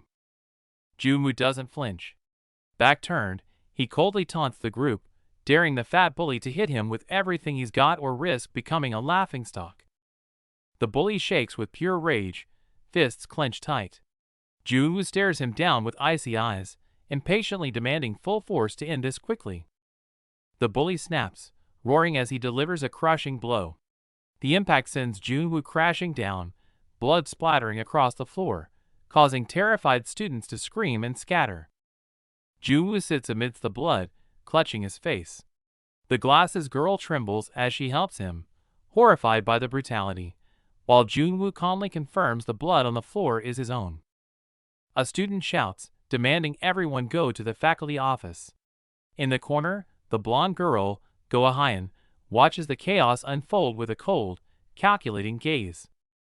Hyun suddenly takes charge, barking a sharp order for the glasses girl to take Junwoo to the infirmary. Her commanding presence leaves no room for argument. Junwoo stumbles forward, clutching his injury. Hyun questions him from behind, but he grits his teeth, focused only on getting to the infirmary to stop the bleeding. Hyun watches him, conflicted. She decides to handle matters herself, but a burning question lingers as she stares at his back. Who is this guy, really? Junwoo plays the victim, claiming he's just a weak student who got what he deserved. Hyun cuts right through his act, staring him down. Stop pretending. I saw it all. A flashback hits. She was ordered to search behind the gym. That's where she stumbled upon a shocking secret that froze her in her tracks. Peeking through the window, terror gripped her. She witnessed the unthinkable. Someone using a hunter skill outside a dungeon, directly against another human. Pure horror etches across her face. Her pupils dilate in shock, paralyzed by the brutal, illegal violence unfolding before her eyes. Back in the present, Junwoo asks why someone with her talent is in the lowest class. Hyun instantly puts up a wall, coldly telling him to mind his own business. She warns him to forget everything, looking exhausted. Then, with a heavy sigh, she drops her guard slightly and admits, "I was just like you once." Junwoo offers a sincere apology, admitting he judged her based on her status. Ahyun turns away, brushing it off, and urges him to keep moving to the infirmary. Suddenly, Ahyun cries out in desperation, "Help me! I have to get into the student council." Junwoo is stunned, warning that a nobody like him would only be a burden as a guarantor. Ahyun realizes the trap. Being her guarantor guarantees harassment. That's why no one will help an outcast like her. Her expression darkens with despair. Desperate, she asks Junwoo. He refuses instantly, claiming he has enough problems. Ahyun panics and yells after him, "I'm not asking for free. I'll do anything you want." Ahyun begs, desperate. Junwoo cuts her off, annoyed. Bleeding and exhausted, he has no patience for deals, he just needs a doctor. Under the bright blue sky, a deal is struck. When refused, the negotiator drops the ultimate bait, Go Eunchai. The name hits him like a truck. Terrified, he listens as the blonde girl explains her plan to get close to Eunchai via the student council. As she lays out the scheme, the sheer stress is too much, he literally coughs up blood. The mere idea is lethal to him. She tries to back out, but he's already snapped. Covered in blood and eyes manic, he mutters that he'll handle it himself. Panic sets in as she screams his name. Junwoo collapses, gasping his final, desperate request, "Just take me to the infirmary." The scene shifts to the conference room. Tension hangs heavy in the air as the faculty gathers for an emergency meeting regarding the assault. The teachers are furious. It's the second offense using a combat skill on a student while already under disciplinary action. With eyewitnesses present, they can't ignore it this time. All eyes turn to the chairman for the final verdict. Chairman Bae interlaces his fingers, his gaze piercing. He breaks the silence by calling on the key witness, Ms. Han. Sweating bullets, Ms. Han confirms the assault. The chairman presses on. "So, is it true that Kim Junwoo was severely beaten?" Unexpectedly, the chairman grabs his chest in sheer relief, practically thanking God. Ms. Han is totally baffled by this bizarre reaction. Instantly composing himself, he drops the hammer. Citing strict school policy, he announces the verdict. Oh Juseok is to be expelled. Suddenly, a hand shoots up. The corrupt teacher, Cha Junmin, interrupts the sentencing with a polite but firm request to speak. With a sly smile, Cha plays it down. He calls it a spirited mistake by a young boy, arguing that expulsion is far too harsh. Ms. Han snaps, shouting that someone could have died. But Cha dismisses the danger, focusing only on the bully's talent. Cha turns cold, using the future of the academy as a shield. Under his pressure, Ms. Han starts to falter, admitting the boy isn't blameless, but Cha drops his real offer, a mere 1-week suspension. The other teachers look uncomfortable, but no one dares to challenge him further. The chairman doesn't fight it. He abruptly postpones the decision and ends the meeting, a heavy silence hanging in the air. As the others leave with heavy hearts, Cha sits alone in the empty room, grinning at his phone. He thinks he's won. He answers the call, voice dripping with sycophancy. Reporting to the minister, he confirms that everything is going exactly according to their corrupt plan. The camera focuses on the ceiling, with only eerie voices floating in the air. The higher-ups are plotting to expel the special admission student, their tone dripping with condescending malice. In a dim room, a man in a suit smirks darkly into the phone. Tapping his tie, he confidently promises to take care of the kid for good during the month-end assessment. Back in the classroom, Kim Junwoo rests his chin on his hand, bored out of his mind. It's been 3 days, and he hasn't even seen a glimpse of Go Eunchai. Just as he's internally complaining about this useless class of losers, whack! Someone slaps the back of his head and mocks him as a fake, shattering his peace. 3 bullies immediately surround him. The ringleader in green sneers, demanding to know why the hotspot isn't on, and where their bread is, treating him like a servant. Junwoo lowers his head, but a creepy grin creeps across his face. On the surface, he plays the submissive errand boy, but his glowing red eyes reveal he's just watching the show. The bully loses his patience, veins popping as he screams at Junwoo to follow him. Junwoo sits motionless, the tension in the room dropping to freezing point. Cut to the hallway. The three bullies are now kneeling and trembling. Junwoo stands over them, hands in pockets, coolly asking if it hurt, while they frantically apologize. Wait, was the bullying an act? The trio is terrified, claiming they were just making it realistic as ordered. Junwoo ignores their excuses and coldly demands the intel he asked for. Junwoo's expression turns terrifying when they hesitate. Trembling, they barely manage to stutter that Go-eun-chai rarely comes to school, an answer that clearly disappoints him. Desperate to be useful, the green hoodie guy stammers that she's only close to Kim Jong-un. Hearing that name, Junwoo's gaze shifts. He's found his lead. Junwoo immediately demands to know where he is, but the bully scratches his head in despair. He doesn't come to school much either. Dead end. Fed up, Junwoo shoos the incompetent trio away. As they scramble off promising to do better next time, he rubs his forehead and lets out a heavy sigh. A blonde girl who's been watching steps up. Junwoo crosses his arms in annoyance. His little undercover investigation plan clearly failed, and he's not in the mood. He grumbles about how hard it is to meet someone, asking if student council members are royalty. The girl looks him dead in the eye. Yes, it really is that big of a deal. She explains that they aren't just students, they're officially recognized hunters. Junwoo listens to this lecture on hierarchy with a look that screams, "So what?" She keeps going, mentioning their immense influence, how even teachers fear them, and their deployment on real missions. To her, they are the untouchable elites of the school. Since normal methods won't work, she desperately asks for another way. Junwoo shuts her down immediately, cold and firm in his refusal. She begs to know why he won't help. Junwoo turns his back and delivers a brutal reality check. You said you need status and skill to get in? Sadly, you have neither. The blonde girl, desperate to get stronger, begs for lessons, but Junwoo just throws his head back and laughs in her face.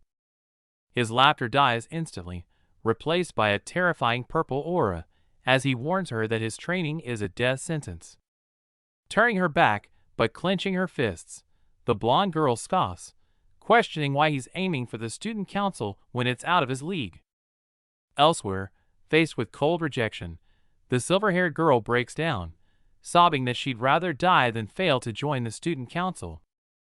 Desperation overtakes her as she screams, begging to be taught anything skills, martial arts, promising to endure any hellish training. Junwoo tries to walk away as break ends, but the girl chases right after him, leaving him annoyed by her persistence. Watching her from the window, Junwoo smiles. Seeing such desperate eyes reminds him of the past, and he realizes she might be useful after all. Back in Class 1E, the gentle homeroom teacher wraps up the lesson, reminding everyone about the upcoming monthly written evaluation. The teacher is cut off mid-sentence as the classroom door slides open, and an uninvited student boldly interrupts the homeroom session. With a confident smile, the intruder marches to the podium, slams his hand down, and announces a sudden change to the monthly evaluation. He casually drops a bombshell. Written exams are canceled, replaced by a practical exam in a real dungeon, leaving the class in utter shock. In the faculty office, Ms. Han Yubin loses her composure, screaming in horror that throwing students into a practical exam is insanity. She argues furiously, insisting that sending first-semester students, especially the underdogs of Class E, into a dungeon is a death sentence. But the administration coldly dismisses her concerns, using educational reform as an excuse to mask what is clearly a purge of the weaker students. To the higher-ups, these students are just diploma chasers, and this brutal exam is designed to force them to face the harsh reality of being a hunter. The mastermind smirks, revealing his hidden agenda. While regular students can quit, this entire setup is a trap specifically designed for the special admission student. Returning to the podium, he delivers a thinly veiled threat with a smile. skipping the exam means expulsion, and he will personally supervise their suffering. Jun-woo instantly smells a rat. A mere teacher implies a powerful backer, someone high up targeting him specifically. The scene cuts to the chairman's office, where Minister Oh Myung-jin is sweating profusely, clearly cornered and being blackmailed. The tension in the car is suffocating as the high-ranking minister kneels on the seat, trembling and apologizing profusely to the relaxed young man. Jun-woo snaps, cutting off the whining. He demands a weapon, but the gray-haired man plays the victim, claiming he's defenseless to avoid trouble. Jun-woo's cold stare pierces through him. Sweating buckets, the older man frantically pleads that such dangerous weapons are obsolete and forbidden. Jun-woo smirks, realizing the deception. With a sharp snap of his fingers, he calls out the lie, sending the older man into a panic of denial. Jun-woo raises his hand, revealing a ring glowing with blue energy. A mocking smile plays on his lips as he presents the undeniable proof. The older man freezes in terror, eyes wide. It's the ring of Patelis. His deepest secret has been exposed. A trembling hand clutches the glowing silver ring tight. The sheer power of the artifact resonates in the silence. The older man stares at the relic in disbelief. Jun-woo casually remarks that he's kept it merely out of habit since the former leader's death. Memories of bloody battles from his youth flood back. But Jun-woo cuts the nostalgia short, demanding he hand over the ring immediately. Jun-woo snatches the ring with a swift motion. He grins, prize in hand, leaving the older official sighing in defeat. The old man warns it's weak, merely earrank. Jun-woo dismisses the concern for a student exam. This is more than enough firepower. Jun-woo heads for the door. The official warns him to stay away due to prying eyes, but Jun-woo exits without even a backward glance. Scene shifts to the school hallway. Teacher Cha stands in the shadows, face grim, plotting his next move. He knocks on the student council door.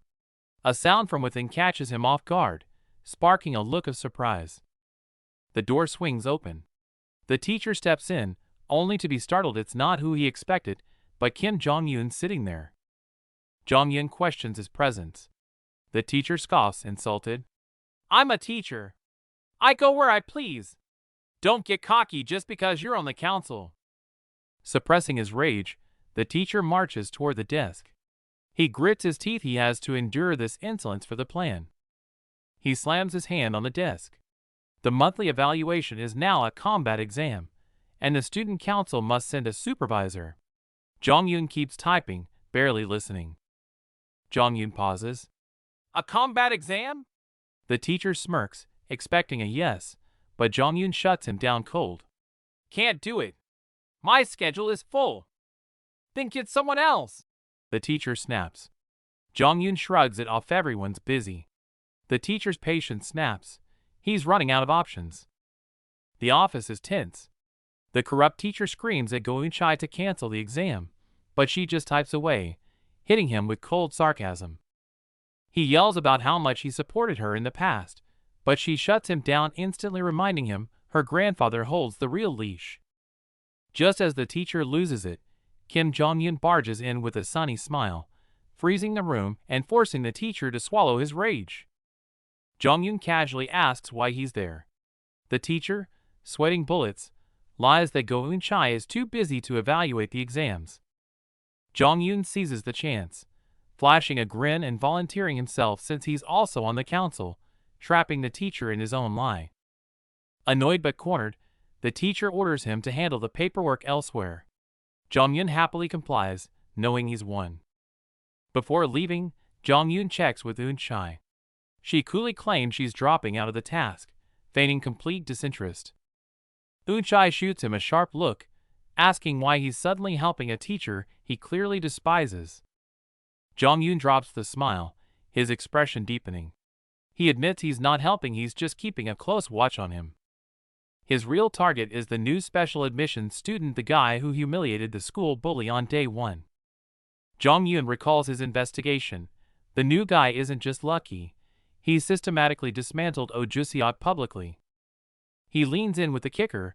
Turns out, just like you, He's exempt from the standard evaluation. With a sly grin, he baits her. Doesn't that make you curious about who he really is? Meanwhile, on the field, Jun-woo scans the ranks, noticing a suspicious number of students missing from classes C and D. While the elite classes are fully present, Jun-woo realizes with a sigh that his class is empty. He's been deliberately isolated. He spots the outcast Go-Ahyun in the corner and frowns. "What are you doing here?" Jun-woo snaps, his voice harsh. "You think a dungeon is a joke? With your weak skill, you'll just get yourself killed." But the usually timid girl stands her ground, eyes burning. "I don't care. I have to make the student council, even if I die trying." Their argument is cut short by the instructor shouting the rules. Anyone aiming for the student council cannot afford a failing grade. The format is set, groups of 8, low-risk dungeon. It sounds safe, but the tension in the air suggests otherwise. The instructor introduces the student council member assisting with the exam. Heavy boots hit the ground. Someone important has arrived. It's Kim Jong-un. He beams a bright smile and waves enthusiastically, instantly turning the students into cheering fans. Hearing Kim Jong-un's name, Jong-un pauses, finding it familiar. Meanwhile, the teams are announced. Class E is forced to merge with Class D. Jun-woo instantly switches to acting mode, greeting his teammates with fake excitement that barely masks a hidden threat. The Class D students look disgusted, clearly annoyed at being stuck with the losers from Class E. They decide to pretend Jun-woo and Ahyun don't exist. Ahyun tries to apologize, but Jun-woo cuts her off cold. No need to waste breath on them. The purple-haired guy impatiently asks for dungeon intel. Jun-woo doesn't hesitate and hands it over immediately. He excitedly shows the tablet to his team, but they all just stare at the screen in confused silence. Something's wrong. Chaos erupts instantly. Unable to understand the intel, they turn on Jun-woo, accusing him of being a fraud before the mission even starts. The instructors stand at the cave entrance, telling the students to figure out their own tactics, clearly enjoying the show. The goal is simple: enter the portal and kill the boss. The instructor calls it nothing special, but his smirk suggests otherwise. Staring at the dark entrance, the teammates break into a cold sweat, terrified but with no choice but to move forward. With the command given, the four step into the blinding light. The unpredictable trial has officially begun. Entering the cave, the purple-haired leader checks his tablet, scoffing at the classic monster setup as if it's child's play. Suddenly, the ground shakes violently. The blue-haired guy freezes in terror as a menacing red glow erupts from the darkness. Rats. Hundreds of red-eyed demon rats rain down from the ceiling, their screeching instantly tearing through the air. Panic sets in. Someone screams monsters ahead as the team scrambles to draw weapons, the system unlocking combat permissions. While his teammates fight desperately for their lives, the purple-haired leader stands back, arms crossed, coldly assessing their skills. No choice but to fight. The blonde mage blasts wind magic, while the sniper pulls back his slingshot, unleashing everything they have. Transfer student Jun-woo stops holding back, activating berserker mode and charging in with a roar. The redhead nearby is in trouble, sweating bullets as the beast forces him back. Chaos erupts with screams everywhere. Jun-woo looks on helplessly at these rookies. Watching them blindly spam skills makes Jun-woo shake his head in disappointment. The only bright spot appears Go-Ahyun, the outcast, unleashes her azure flame.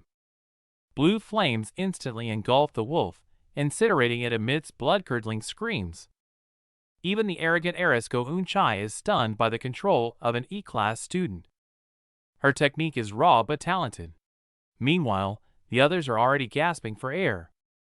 Before they can catch their breath, a massive shadow descends, freezing the student in fear. Jun-woo narrows his eyes and flicks a finger, launching a super-compressed pebble like a bullet. Boom! A casual flick triggers a terrifying explosion, leaving the student completely dumbfounded. Jun-woo warns him to conserve mana, but the guy's ego takes over, telling him to back off. The idiots mock Jun-woo for stealing points, but one person realizes the truth: he just saved them. Barely at the entrance, these sheltered kids are already exhausted and questioning their life choices. Junwoo face bombs in disbelief. They were nearly killed and didn't even notice. Hopeless. Looking at these failures, Junwoo makes a call. The only one worth using right now is Go Ian. He wants to ditch this dead weight and go solo, but Junwoo senses something is wrong. This place is off. He confronts the supervising teacher about the abnormal monster density, but the guy is completely clueless. Faced with valid questions, the suit-wearing supervisor gets defensive, pulling rank to shut him down. If the higher-ups won't act, he will. Junwoo roars out, forcibly taking command to stop the madness. A suffocating silence hangs in the air. The big shots watch like hawks, and the exhausted students dare not make a sound. The suit guy sneers, barking at the purple-haired leader. "Quit if you're tired. Don't drag the others down." Swallowing his anger, the class leader turns to his team, his gaze softening as he whispers, "Don't worry too much." He swears to protect them, standing tall. "I'm on the student council, trust me. I'll take the lead if danger strikes." Despite his brave words, he stands alone on the ledge, brows furrowed, hiding his own deep hesitation. Back to the present, they finally made it. Exhausted but eyes shining with excitement, they reach the destination. The massive gate looms ahead. The boss room. A wave of cold, oppressive tension washes over them. Everyone freezes in fear before the door even opens. The MC watches them, shaking his head at their pathetic cowardice. Someone volunteers nervously, but the blonde girl insists on teamwork. The MC just shrugs, looking bored. The blonde girl snaps, asking if he's mocking their fear. He just smirks and scoffs, not bothering to deny it. With a thunderous rumble, the gates grind open. Blinding blue light spills out, and everyone holds their breath. But as their eyes adjust, shock hits them hard. Their pupils dilate in terror. Something is terribly wrong. The terrifying boss they expected to fight is already lying in a pool of blood, stone dead. Total confusion. This is an active dungeon. How is the boss dead? The tech guy confirms no one else has been here. A student checks the corpse, trembling in terror. He stammers out the MC's name, sensing a horrifying truth. Suddenly, alarms blare. "Dungeon interference!" The command, "Retreat," screams across the screen. Crisis imminent. Panic erupts. Without knowing why, everyone turns and runs for their lives as chaos takes over the squad. The leader screams from the back. "Damn it! It's an intrusion! Run!"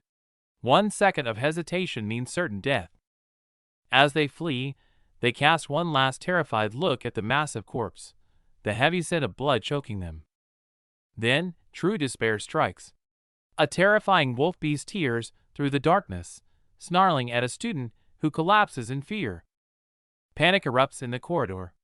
Students scream and scramble. It's a dreaded dungeon interference. One guy is losing his mind, but the class rep tries to stay calm and assess the chaos. The blonde girl stifles a scream while the guy beside her grits his teeth. The worst-case scenario is here. A low growl echoes from the dark. A massive three-tailed feline blocks their path. A green-rank boss. The blue-haired guy stares in horror. A high-level boss in a low-level dungeon? This is an absolute disaster. They scream and scramble for the exit, but the ground shakes as a massive claw smashes down, blocking their path. With a deafening boom, the giant wolf monster bursts from the earth, its terrifying presence bringing everyone to their knees. Just as hope fades, Kim Jong-un steps up to shield the team. Finally, the support system goes online. Facing the beast alone, sweat dripping down his face, he gets the notification. C-rank skill unlocked. It's time to fight. Golden energy surges through him, wrapping his right arm in searing power. He can feel the strength overflowing. Jong-un crosses his arms and erupts with blinding light. Skill activated at full power, crazy porcupine. But internally, he's panicking, secretly pleading with Kim Jong-woo. "Hey! It's a green boss. I can't do this alone." Help me! Meanwhile, a blonde guy yells at Junwoo, clueless. Aren't you a special admit? Why are you just standing there? Do something. Kim Junwoo remains expressionless, his gaze cold. He ignores the shouting, guarding a secret he can't reveal. Flashback to the entrance exam. His power was so immense it broke the scale, triggering a red unmeasurable alert. He tried to convince the teacher to fake the results, but the man was a stickler for rules and refused to budge. The teacher claimed no one would notice, but now it's a huge target on his back. Junwoo regrets being too soft back then. Back to reality. Since he can't blow his cover, Junwoo decides to intervene secretly, supporting Jonghyun through the system. On the battlefield, the vicious wolf lunges but suddenly freezes for a split second, revealing a fatal opening. Jonghyun doesn't ask questions. He sees the chance, lets out a wild laugh, and charges straight in for the kill. The purple beast goes berserk, roaring with bloodlust as it prepares to lunge. Before he can react, the student gets swatted away, screaming in agony as he's sent flying through the air. He digs his fingers into the ground to stop his momentum, eyes glowing as golden energy erupts around him. In a flash, he's standing right on the beast's head. The monster roars in fury, but can't shake him off. The onlookers are stunned, praising Kim Jong-un's power while mocking the special student for just hopping around uselessly. Resentment boils over. They think Junwoo is freeloading, and one student grits his teeth, furious at the unfairness. Jonghyun launches an aerial attack, but feels confused. Why is this so easy? The unnatural smoothness makes him break into a cold sweat. This should be a tough boss, but it's acting like a punching bag. He realizes someone is serving this victory to him on a silver platter. While sprinting at full speed, a thought strikes him. Could it be that lazy special student behind all this? Meanwhile, another student is cornered. The monster's jaws snap open, and the victim screams in pure terror. Just in time, Junwoo strikes from the shadows, launching an explosive flick to intercept the monster's attack. The monster stumbles back. Jonghyun finally realizes, every time the beast tries to move, that skill cancels its attack instantly. Jonghyun is terrified by the realization. Breaking the monster's balance like that is theoretically impossible. Who the hell is this guy? Putting his doubts aside, he focuses on the hunt. He grits his teeth and accelerates, determined to finish the monster off. He dives from the sky, delivering a crushing kick to the monster's weak point. A massive explosion erupts with his battle cry. Critical hit. One monster's face is crushed, and another is skewered by a blade of light, silenced before it can even scream. The battle ends. Jonghyun stands panting over the corpses, while his teammates stare in awe, unaware of who the real Carrie was. While his teammates shower him with praise, Jonghyun smiles nervously, thinking, that was way too close to repeating the nightmare from 2 years ago. The shady teacher smirks from the shadows. He thinks he's caught Junwoo slacking off and finally has an excuse to expel him. Suddenly, panic erupts. Wait! It's still alive! A girl screams in terror, desperately warning the special student to get back. Blinded by greed, he reckless charges in to steal the glory, ignoring his teammates' warning. Obsessed with the final kill score, the blue-haired student's eyes glow with premature victory. But he miscalculated. The beast isn't dead. It roars back to life right in his face, freezing him in terror. Watching the disaster unfold, his teammate screams in frustration, "You idiot!" The price of arrogance is instant. The massive beast crashes down, crushing the student's defense in a split second. Blood sprays into the air. Screams of agony replace their confidence as reality bites hard. Witnessing the massacre, pure terror takes over. His face twists in horror, throat tearing with a desperate scream. Even the elite senior is down? The girl screams for everyone to run, panic descending as hope collapses. Go-Ahyun stands paralyzed. If the strongest student was wiped out instantly, what can she possibly do? Suddenly, the bloodthirsty beast turns its gaze, locking eyes with the trembling girl. Stay calm. Ahyun forces herself to breathe, remembering the beast's fierce fire, desperate to fight back. But her courage shatters instantly. Crushed by overwhelming fear, she gasps for air, unable to move a muscle. Her hands won't stop shaking. Frozen in despair, she watches helplessly as the fatal attack hurtles toward her. Just then, a figure steps through the smoke. No fancy moves, just a single, explosive finger flick. Boom! With just that flick, the massive beast is blasted backward by sheer, unreasonable force. Ahayan stares blankly, mind unable to process the sight. Is that kind of power even human? It's him. The quiet transfer student, Kim Jun-woo, standing there with a terrifyingly calm aura. Elsewhere, the rampaging beast continues its slaughter, tossing students aside like ragdolls. But amidst the chaos, Ahayan can only look up. In her eyes, Kim Jun-woo stands tall, a god of war descending. Suddenly, Jun-woo senses something sharp. He hears his name being called from the distance, and the atmosphere instantly tightens. Before anyone can react, impact erupts. A bloodied wolf monster is blasted into the air, thrashing in pain. The blonde girl screams his name in panic, warning him. Jun-woo doesn't hesitate, he spins around instantly, ready for action. A gruesome memory flashes a comrade down in a pool of blood. The gut-wrenching helplessness and agony assault his nerves once again. History won't repeat itself. Jun-woo grabs a panicked student by the collar, roaring at them to fall back, forcibly taking command. Looking at the trembling group behind him, Jun-woo feels a pang of regret. His split-second hesitation nearly caused a disaster. That was his mistake. Rain pours as the giant wolf roars deafeningly. Jun-woo stands alone before the beast, his eyes turning cold. No more hesitation. Facing the overwhelming beast, Jun-woo takes his stance. His blade hums with energy, his resolve to kill solidified. The monster lunges with its claws, but Jun-woo is ready. Energy spears slice through the rain, striking head-on. He channels all his power, purple lightning crackling wildly around his fist. Ultra-high compression strike activated. Boom! The punch connects squarely with the wolf's face. Exploding energy mixes with scattered blood in a display of pure violence. Even with its face smashed in, the beast still roars. Jun-woo blocks with one hand, staying alert for the counterattack. Then stay down.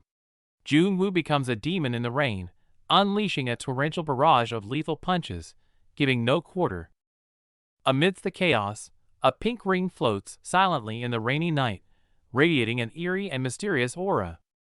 Inside the safety shield, the students and teachers watch in stunned silence, jaws dropped in total disbelief at the spectacle. The supervising official sweats profusely, staring at the demon-like boy on the screen, terrified that this is no ordinary special admission. The official suddenly realizes it and screams, "That's a supernatural weapon. Does this maniac know using that thing is suicide?"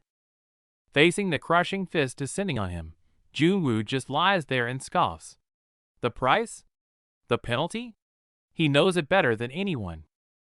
True artifacts demand a price, sometimes even the user's life. But Jun-woo doesn't care. They are strong, and that is enough. Unlike these modern arc bracelets, safe and penalty-free, sure, but they're just toys borrowing a monster's power. The truth about supernatural weapons is revealed. They aren't just gear. They maximize the monster's core into a god-tier arsenal. Jun-woo critiques the current generation's reliance on skills while staring down the beast. The monster roars, radiating pure threat. The blonde hunter screams a warning, but the wolf monster is already lunging, its claws slashing down with explosive energy. Suddenly, the monster pauses, confused. A system window flashes. Weapon ability activated, ultra-high compression strike. Before the beast can react, Jun-woo transforms into a spinning blue drill, charging head-on with tearing force. Look at that speed. Jun-woo moves like a bullet, eyes sharp, sprinting full force with zero hesitation. Gritting his teeth and wrapped in a blue aura, he pushes the power of this strike to its absolute limit. Boom! The explosive kick connects squarely with the monster's face, shattering the ground beneath. That's gotta hurt. The shockwave is massive. Kim Jong-un gets blown backward, screaming as he crashes, while his teammate watches in shock. The battle ends, but a creepy vibe settles in. The system announces the penalty of the Patelis ring, the Devourer of Fear, is here. Jung-woo stands in the dark as a giant eye opens behind him, staring intently. The suffocating pressure is instant. Red warning lights flash. A grotesque spectral beast manifests in the void, the monster that feasts on fear itself. Jung-woo knows exactly what this is. An ancient nightmare that becomes invincible the moment anyone feels fear. The rule is simple: the first to fear dies. While Jung-woo is calm, the students around him are already paralyzed with terror. The illusion fades to a harsh reality. Kim Jong-un collapses in Jung-woo's arms, losing blood fast. He's in critical condition. Lives are at stake. Jung-woo screams at the man in the suit, demanding the walkie-talkie to contact headquarters immediately. Intimidated by Jung-woo's intensity, the man shakily hands over the device. Jung-woo snatches it, his eyes cold as ice. Dripping with sweat, Jung-woo professionally reports to HQ, using specific injury codes that no ordinary student should know. HQ confirms rescue, but the teacher is suspicious. How does an E-class special admission know these internal codes and protocols? Jung-woo snaps. Someone is dying, and they care about ID. He unleashes a thunderous roar at the bureaucratic incompetence blocking his way. The rage boils over. Jung-woo grinds his teeth and unleashes a vicious punch, sending the suit-wearing supervisor flying. A long-awaited release. Before the man can recover, Jung-woo roars, questioning his competence. When the teacher tries to pull rank, Jung-woo's lethal glare shuts him down instantly. Jung-woo looks like a demon unleashed. His overwhelming pressure breaks the teacher's spirit, leaving the man trembling in silence, too terrified to speak. Reinforcements finally arrive at the forest entrance. Staff members stare in shock at the devastation, stunned by the brutality of the scene. Chairman Bae rushes in, checking on his old friend with genuine concern. But Jung-woo remains silent, struggling to contain the lingering rage. Bae sighs. Jung-woo's cover is blown. But Jung-woo ignores the politics, furious that the teachers knowingly sent unprepared students to their deaths. Unable to accept the absurdity, Jung-woo spins around, eyes piercing with rage. Do you really think this makes sense? He demands. He delivers a cold ultimatum to his old friend. Next time, I won't just stand by. Bae freezes, terrified by the return of that legendary pressure. His eyes burn with ancient violence. Don't make me go back to my active days, he warns, threatening to unleash the monster he once was. Chairman Bae drops the nice guy act. He glares at Teacher Cha, demanding an explanation for forcefully changing the exam rules. Cha keeps spitting lies about educational equality, desperately trying to deflect blame. Bae listens with disgust, seeing right through the pathetic excuses. Bae explodes. You did this to get rid of Kim Jong-woo. Cha's composure shatters instantly. He never expected the chairman to know the truth. Panic sets in, but Cha desperately clings to bureaucracy, claiming he followed protocol. Bae stares him down, barely holding back his rage. Enough! Bae smashes his fist onto the desk. The problem isn't the protocol, it's your reckless decision to force a live combat test. Bae argues that normal students would fail, but Cha finds a loophole. With a smirk, he counters, but Jung-woo got the top score, didn't he? Bae sits back, fuming, as Cha skillfully shifts the blame. He frames the entire disaster as a natural occurrence, washing his hands of responsibility. Cha plays his trump card with a twisted grin. Besides, he sneers, didn't you approve this test yourself, Chairman? Checkmate. Bae falls silent, struggling with the realization that he's cornered. He closes his eyes and forces out. Understood. File the report. Cha bows respectfully, but as he turns away, his face twists into a sinister sneer. He's won this round, and he's not done yet. The black-haired man glares, dropping the truth. He doesn't fear Minister Oh, but the name that truly terrifies him is Kim Jun-woo. Sitting in the shadows, Minister Oh clasps his hands and admits, the Kim Jun-woo from 40 years ago is his living nightmare. Bae Wushik looks confused, but the minister is past explaining. He despairingly admits that if history repeats itself, he'll be powerless. Hearing this, Bae Wushik breaks into a cold sweat, feeling an unprecedented, suffocating pressure standing before the closed door. Alone in the empty hallway, he stands frozen, weighed down by the heavy silence before the storm. Meanwhile, Teacher Cha wipes his sweat while reporting to his superior. He claims it's handled internally, but he's clearly shaken. The mysterious figure on the phone speaks coldly, noting Kim Jong-un's minor injuries and digging up dirt on his corrupt father. Teacher Cha gets increasingly agitated, scolding the person on the other end for the special admission student's poor performance. He questions bluntly, does that student actually have any skill? Was giving away that special admission slot a mistake? The voice drops the pretense, bringing up the Parents Association and implying the student council list is already fixed, forcing Cha's hand. It turns out the teacher was talking to the bully, Oh Juseok. He smirks wickedly, manipulating the teacher with ease. Before hanging up, the bully offers some fake comfort. Teacher Cha stares out the window, forced to agree and play along. Juseok stares at his phone, his fake smile vanishing. He's terrified of Junwoo's power. That guy is definitely not just a normal student. Remembering the warning that Junwoo is stronger than veteran hunters, the bully breaks into a cold sweat, realizing he cannot afford to fail. Fear turns into murderous intent. Gripping his phone in the dark, he vows to crush Kim Jun-woo, no matter the cost. Cut to the hospital. Kim Jun-woo sits on the bed, injured but sharp-eyed, calmly remarking, "This will sting." But the moment the nurse touches him, the legendary hero breaks character, screaming in pain and losing all his cool. Go-Ahein mocks him for being a baby. Jun-woo snaps back, but internally he's worried. His body is reacting too poorly to the artifact. They bicker immediately. Jun-woo tries to shoo her away in annoyance, unless she agrees to help him join the student council. But Go-Ahein stands firm, coldly rejecting him. She wants nothing to do with the trouble that follows him. A knock at the door. It's Ahein visiting Jong-yun. Seeing he's moved rooms, her expression softens from tension to genuine concern. Jong-yun leans back, sweating from pain, yet cracks a joke about not dying to mask the agony his body is in. The conversation turns to the brutal practical exam. Rumor has it a student dropped out immediately after, hinting at a bloody, violent incident.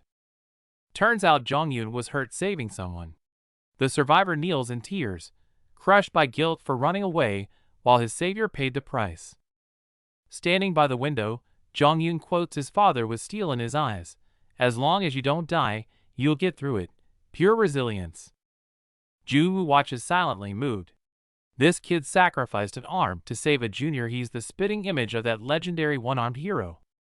Hearing the phrase, "as long as you don't die," Ahein freezes. Those words strike a deep chord, flooding her eyes with complex emotions. Sentiment aside, Jong-yun drops a hard truth. Joining the student council is rigged. Ahein fears it's discrimination against her Class E status. It's worse. Jong-yun reveals a shadowy group. No one talks about the Parents Association. They are the puppet masters behind the scenes. The math is too perfect. 5 influential parents in the association, corresponding exactly to 5 of their children attending the school. It clicks instantly. The student council has exactly 5 spots per grade. It's not an election. It's a prearranged coronation for the elite. The truth is sickening. Shadowy silhouettes of powerful parents divided the spoils long ago. Ordinary students never stood a chance. Ahein demands to know what happens to rivals. The backup candidate trembles as he admits, anyone in the way gets removed. The darkest fear is confirmed removal isn't just expulsion. Students have literally died during the selection process. Horror washes over them. Realizing the lethal stakes, Jong-yun urges Ahein to quit the race.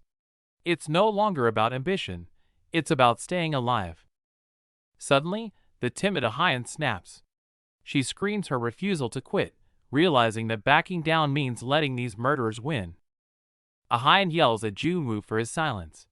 He hates the corruption too, but he's torn. Stopping the apocalypse takes priority over fixing the school. Junwoo steels himself.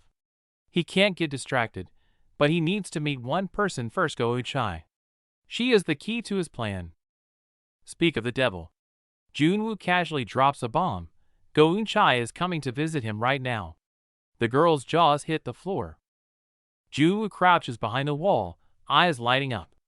Seeing Do Eun-chae walk right into his trap feels like a gift from fate. Wearing his loud floral shirt and a confident smirk, he steps out casually, acting as if nothing is wrong. The air freezes instantly. Eun-chae glares with suspicion, while the brunette next to her stiffens, paralyzed with shock. Old wounds reopen. 2 years ago, Eun-chae told her to quit. Now, they face off, the past hanging heavy between them. Eun-chae demands answers, voice sharp. The brunette doesn't flinch, her gaze burning with defiance. I've already enrolled. Junwoo watches from the sidelines, realizing this isn't just a rivalry, it's a deep grudge fueling her ambition for the student council. From the shadows, sharp eyes watch every move. The tension is palpable. Schemes are already in motion. Cut to the hospital. Ahian shuts down the conversation cold, muttering nothing left to say as she turns her back on them. Eun-chae asks if she's hurt, but Ahian scoffs internally. Such concern feels fake and hypocritical after everything. In the hospital room, Junwoo tries to break the ice between Jong-eun and Ahian, but the tension is thick enough to choke on. It's pure torture. Caught between their icy glares, Junwoo screams internally, I need to escape before I suffocate. Junwoo decides to bail. He makes a quick excuse to leave, forcing the two rivals to deal with their mess alone. As Junwoo waves goodbye and escapes, the remaining two walk side by side in a silence louder than words. The hallway feels miles wide. They stand apart, the oppressive silence pushing away anyone who might dare to pass.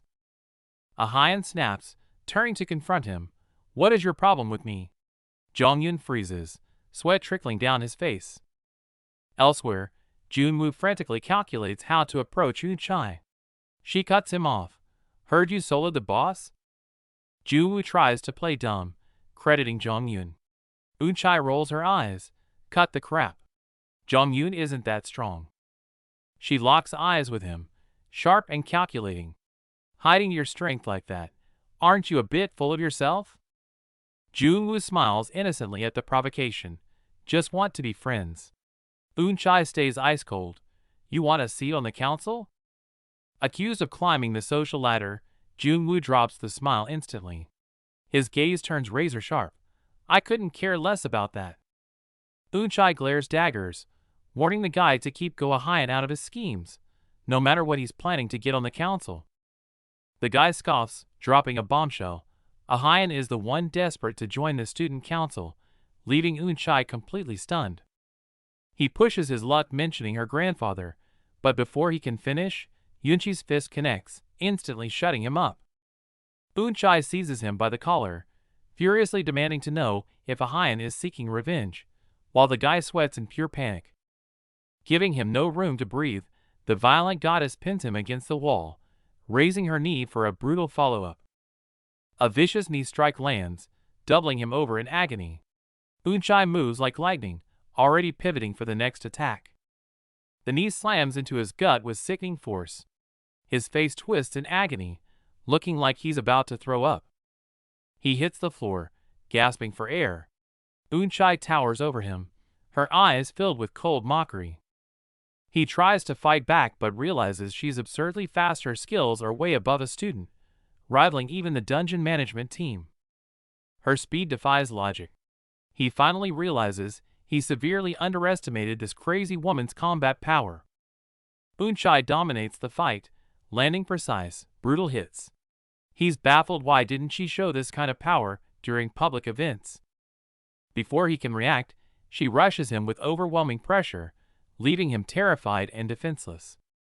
With his arm twisted behind his back, he screams this is against the rules, only to be met with Yunchi's cold indifference. When he questions the rules, Eunchai sarcastically praises his adaptability, then shifts the topic to his clumsy performance in the last subjugation. She tears away the facade. Here, subjugation isn't about winning, it's a performance designed solely to entertain the crowd. Hearing this, he grits his teeth, eyes wide with shock and rage. The twisted reality of their world makes him sick. Back in the hospital, Eunchai reveals her true motive. She wants to use his family connections to snag some weapons from Support HQ. He rejects her immediately, looking at her like she's insane. That's impossible, he shoots back without hesitation. He desperately explains that his stubborn grandfather won't listen to anything, while the tension scares off a nearby nurse. He starts to lose it, shouting in frustration, but Eunchai instantly pins him down, sternly warning him not to cause a scene. A sharp slap echoes. Eunchai walks away without looking back, leaving only a cold "see you again." She draws the line she never wants to see him again. He watches her leave, knowing it won't be that simple. The label Go-Sukda's granddaughter hangs in the air. The very reason he approached her is now the wall between them. Back at the ward, a hand rests on the door handle. A deep breath before facing the music. The air in the room is heavy. The visitor delivers the bad news. Eunchai didn't take the bait. At the mention of Go-Sukdu, the patient breaks into a cold sweat. It's not family love, it's pure terror. They hit a dead end. Eunchai never asks the old man for anything. Their plan has collapsed. The old man's aura is inhuman. He hesitates, too terrified to even speak his name aloud in this room. The visitor mocks his naivety with a sneer. But then, a shift in tone, a darker, more ruthless bait is offered. What if Go-Ian drops out? The words hit like a bomb. This is the ruthless leverage they needed. Eunchai hates her sister. If they force Go-Ian out, Eunchai might just agree to the deal. A dirty conspiracy is born. Shoo! Silence cuts in instantly. Footsteps outside. Someone is listening. Cut to the campus grounds. Kim Jong-un sits alone on a bench, drink in hand, weighed down by solitude. The toxic plan echoes in his mind. He's desperate for the student council seat, standing on the edge of a moral cliff. His only goal is revenge against Go-Sukdu. Yet, beneath the hatred, a flicker of hesitation fights to surface. He can't do it alone. He desperately needs the outlier, Kim Jong-woo, his only lifeline in this mess. A bitter laugh escapes him. Reality bites. There is absolutely no reason for the strong to help the weak. Left to fend for himself again? Just as he accepts his fate, a sound breaks the silence.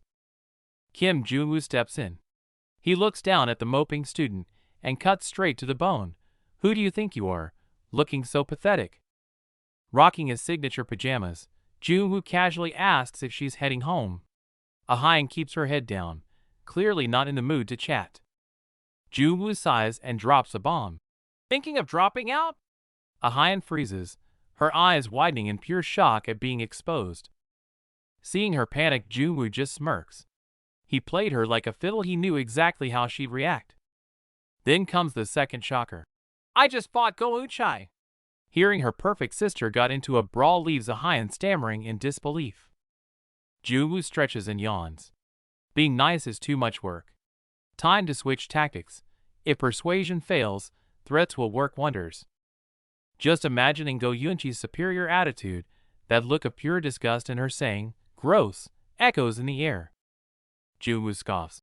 Threaten her? You joking? Like you could ever find a weakness on someone like that.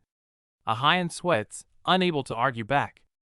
While she's confused, Jong-woo points a finger straight at her chest. Listen up. You are her biggest weakness. He breaks it down. Eunchai is the family's golden child.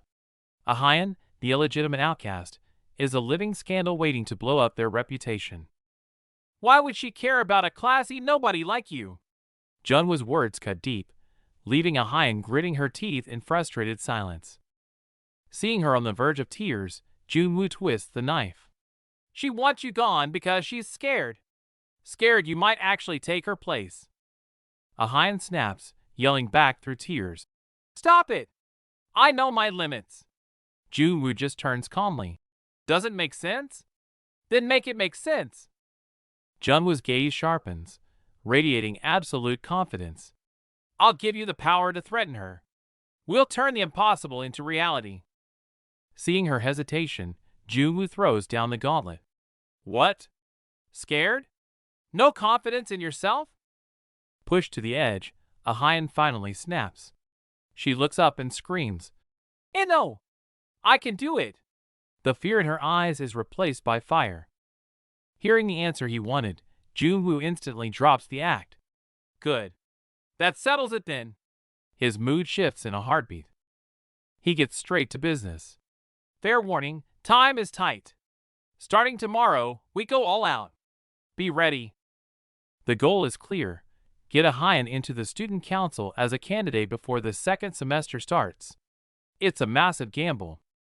Junwoo walks away, his back radiating danger. As for that parent association, one of those guys is going down first. Watching him leave, a Hyun blushes, whispering his name. This man and his crazy plan just turned her world upside down. With tears streaming down her face, the silver-haired girl cries out a heartfelt thank you, her flushed cheeks revealing the depth of her gratitude for being saved. After a casual wave goodbye, the scene shifts to the exterior of a high-end sushi restaurant, setting the stage for an exclusive gathering. The father laughs heartily, claiming he's worried his son got soft in Class A, but his beaming face screams pure pride. The feast lies untouched as parents obsess over grades. One boasts about a fifth-place rank, while another awkwardly smiles about merely passing. The heavyweight arrives, Mr. Cha. He apologizes for being late, but his relaxed demeanor suggests he knows he's the one in charge. Amidst the pleasantries, Cha cuts to the chase, asking if the exam accident will affect the selection process, showing zero concern for the student's safety. This table hosts the core of the parent association. Beneath the polite laughter and dining lies a web of pending corrupt deals. Pleasantries over, a sly smile curls on Cha's lips. His eyes sharpen as he pivots to the real agenda of the night. The atmosphere turns icy. This isn't a dinner, it's a conspiracy. They begin plotting the post-admission process to rig the system for their own. Pulling a document from his briefcase, Cha targets Young Tae-young's father first, handing over the contract that seals their corrupt alliance. The room is stacked with power players, a tech giant CEO on one side and a media mogul VP on the other. No ordinary parents here. Next up are the guild leaders and government officials. It's like half the hunter industry's power structure is squeezed into this one room. Even the bureau minister is here. As Cha gestures for signatures, he drops the bomb regarding the sensitive issue of the recent practical exam. Mention of the special admission student, who soloed the B sends panic through the room. They're terrified this powerhouse will steal their kids' spots. If he runs, are our kids finished? Facing their panic, Cha coldly twists the knife. Honestly, the probability is very high. The elites are rattled, demanding a countermeasure. Cha remains unfazed, crossing his arms with a look that says he's already way ahead of him. With a gaze full of dark confidence, he makes a bold promise. Rest assured, every single one of your children will make it into the student council. Back at the school, the campus bathes in peaceful sunlight, completely unaware of the dark schemes the adults have just finalized in the shadows. The classroom door slides open, and the noise instantly dies down. All eyes lock onto the entrance, filled with anticipation. The moment Junwoo steps in, he's swarmed by classmates. Their gaze has changed, they're looking at their savior. Chaos erupts at the bulletin board, students' jaws dropping in disbelief. Kim Junwoo from Class E just crushed the A-class elites to take first place. Kim Junwoo sits boldly at the top. A student stares, face flushed red with rage and sweat, gritting his teeth in total denial of this absolute madness. Junwoo is instantly mobbed like a celebrity. Students crowd him with praise and invitations, leaving him standing there sweating, looking completely awkward and overwhelmed by this sudden shift. Sick of the hypocrisy, Junwoo's eyes turn ice cold. He snaps at the crowd, telling them to stop pretending they're friends and to get the hell out of his face. The outburst leaves the hallway in stunned silence. Meanwhile, Go Eun-chai sits at her desk looking bored, until the sound of heavy footsteps approaches her position. It's Jun-woo. He seems relieved that the results weren't rigged, muttering that at least the biased teacher didn't manipulate the scores this time. He switches instantly to demon instructor mode. Glaring at his exhausted partner, he lectures that strength is the foundation, skills are useless if you don't have the stamina to fight. Eun-chai is stressing about the upcoming finals. But when Jun-woo learns the format isn't a dungeon raid but a sparring match, he completely freezes. The curriculum creates suspicion why it makes students fight. Then the brutal truth drops. His designated opponent is none other than the bully Oh Juseok. Jun-woo grips the desk as the name sinks in. It's a setup. With the parent association and a high-ranking father backing him, this is clearly a rigged match for revenge. He pictures the smug face and the conspiracy behind it. That snake-like teacher and the parent association definitely orchestrated this exam as a trap to punish him. But there's an opening. Eun-chai analyzes coldly. Oh Juseok has penalties and missed exams. If he screws up this fight, he'll be disqualified from the student council selection. Just crush him to move forward. Eun-chai glares sharply. When Jun-woo meekly says he'll try, she immediately mocks him with a condescending sneer. Try. Cornered, Jun-woo swears he'll do it. Eun-chai immediately takes charge, scheduling martial arts training and casually telling him to bring some friends along to help. She freezes mid-sentence. Her face flushes bright red as she looks away and stammers out the awkward truth. I actually don't have any friends. Jun-woo gasps, but Eun-chai snaps back in embarrassment. Don't look at me like that. You don't have friends either. Jun-woo opens his mouth to argue, but suddenly chokes on his words. Realizing his only friend is a middle-aged man, he breaks into a cold sweat. Desperate to save face, he just screams out a vague promise. I'll figure something out. His reaction only makes it worse. Seeing him hesitate and look guilty, Eun-chai presses him with wide eyes, demanding to know exactly what he's hiding. No, really, it's nothing. Jun-woo crosses his arms, stubbornly denying it. Outside the window, Senior Jong-yun watches the awkward scene unfold in silence. Cut to the hospital. Jong-yun sits in bed, bored out of his mind and actually missing the juniors. Looks like the no friends problem might have a solution after all. Jong-yun sits alone on the hospital bed, gazing out the window. The silence of the room amplifies the emptiness he feels, missing the days when his life was full of noise and purpose. The door bursts open. His father, the disgraced former detective, storms in shouting, startling Jong-yun out of his gloomy thoughts. Shock turns to relief as he sees the fruit basket. His dad grins, happy to have skipped work early for a visit, instantly warming the chilly hospital atmosphere. But the warmth is short-lived. His dad sits down and starts lecturing again, bringing up the legendary grandfather who never gave up, even after losing an arm. Then comes the pivot. The father's tone shifts from inspiring to conspiratorial, as he reveals he's still investigating. The cozy atmosphere shatters instantly. Sure enough, out come the documents accusing the parent association. Seeing the fanatical obsession in his father's eyes, Jong-yun feels nothing but exhaustion. His dad keeps rambling, pointing at the tablet for proof of bribery. Unable to take it anymore, Jong-yun snaps, shouting to cut through the madness. Emotions explode. Jong-yun screams, eyes red with rage, reminding his father that this very obsession is what cost him his job as a police officer. We lost everything because of that. The scream echoes in the room. His father freezes, stunned by the sheer weight of his son's despair and resentment. Tears stream down Jong-yun's face. He begs his father to accept reality. They can't fight the system, just as he can no longer dream of being a hunter. Refusing to listen, his father gets angry. He dismisses the plea, storms out shouting about the past, leaving his son behind in a fit of rage. Alone in the vast, cold hallway, Jong-yoon sits slumped on a bench. The argument has drained him, leaving him isolated in a suffocating silence. Scene shifts to the school. A blue-haired lackey of Oh Juseok is interrogating lower-year students, extending their influence into the regular classes to gather intel. The blue-haired guy pats the nervous fat kid on the head, a gesture of dominance disguised as friendliness. The kid sweats bullets, terrified of approaching the elite students. Seeing their hesitation, the lackey offers a reward. He pulls out a bill, but the students recoil in fear, frantically waving their hands to refuse the bribe. "Take it when an elder gives it." His face darkens as he forces the money into the kid's hand. It's not a gift, it's a command that crushes any resistance. The kid trembles as he looks at the cash. It's a measly 1,001. Yet the bully acts generous, making the humiliation even worse. Kim Jun-woo watches from the shadows.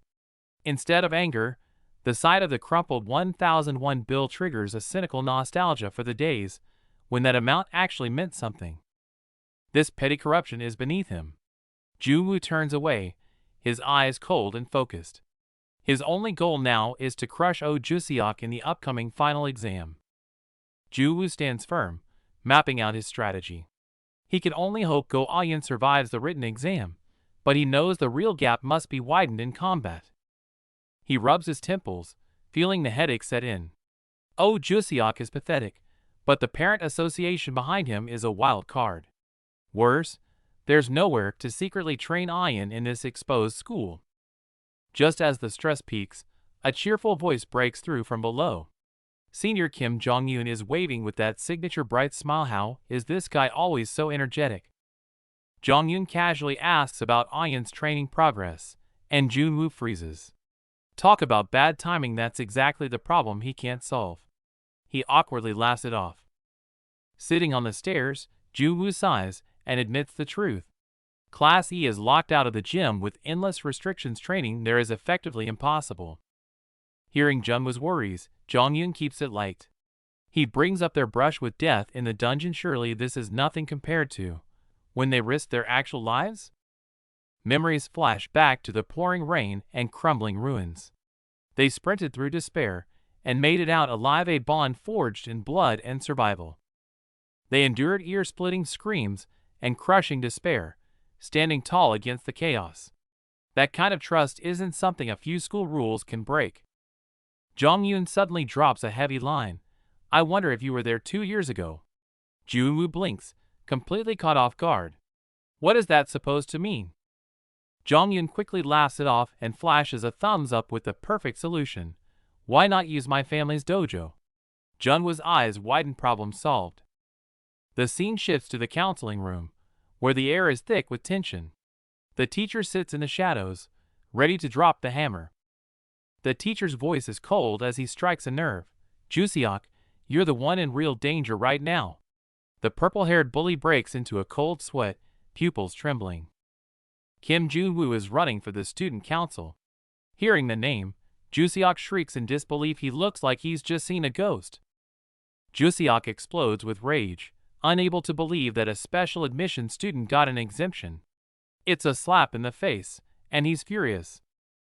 The teacher drops the bomb. Jun-woo soloed a green rank boss. Juseok grits his teeth, forced to admit he saw the terrifying power with his own eyes. Juseok clutches his pants, trembling, still clinging to the hope that the spot is rigged for him. But the teacher cuts him down cold. Daddy can't fix this one for you.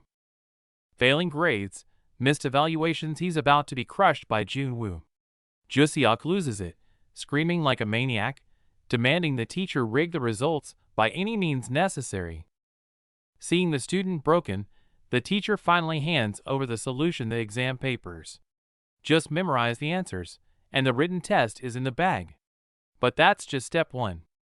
The written test isn't enough.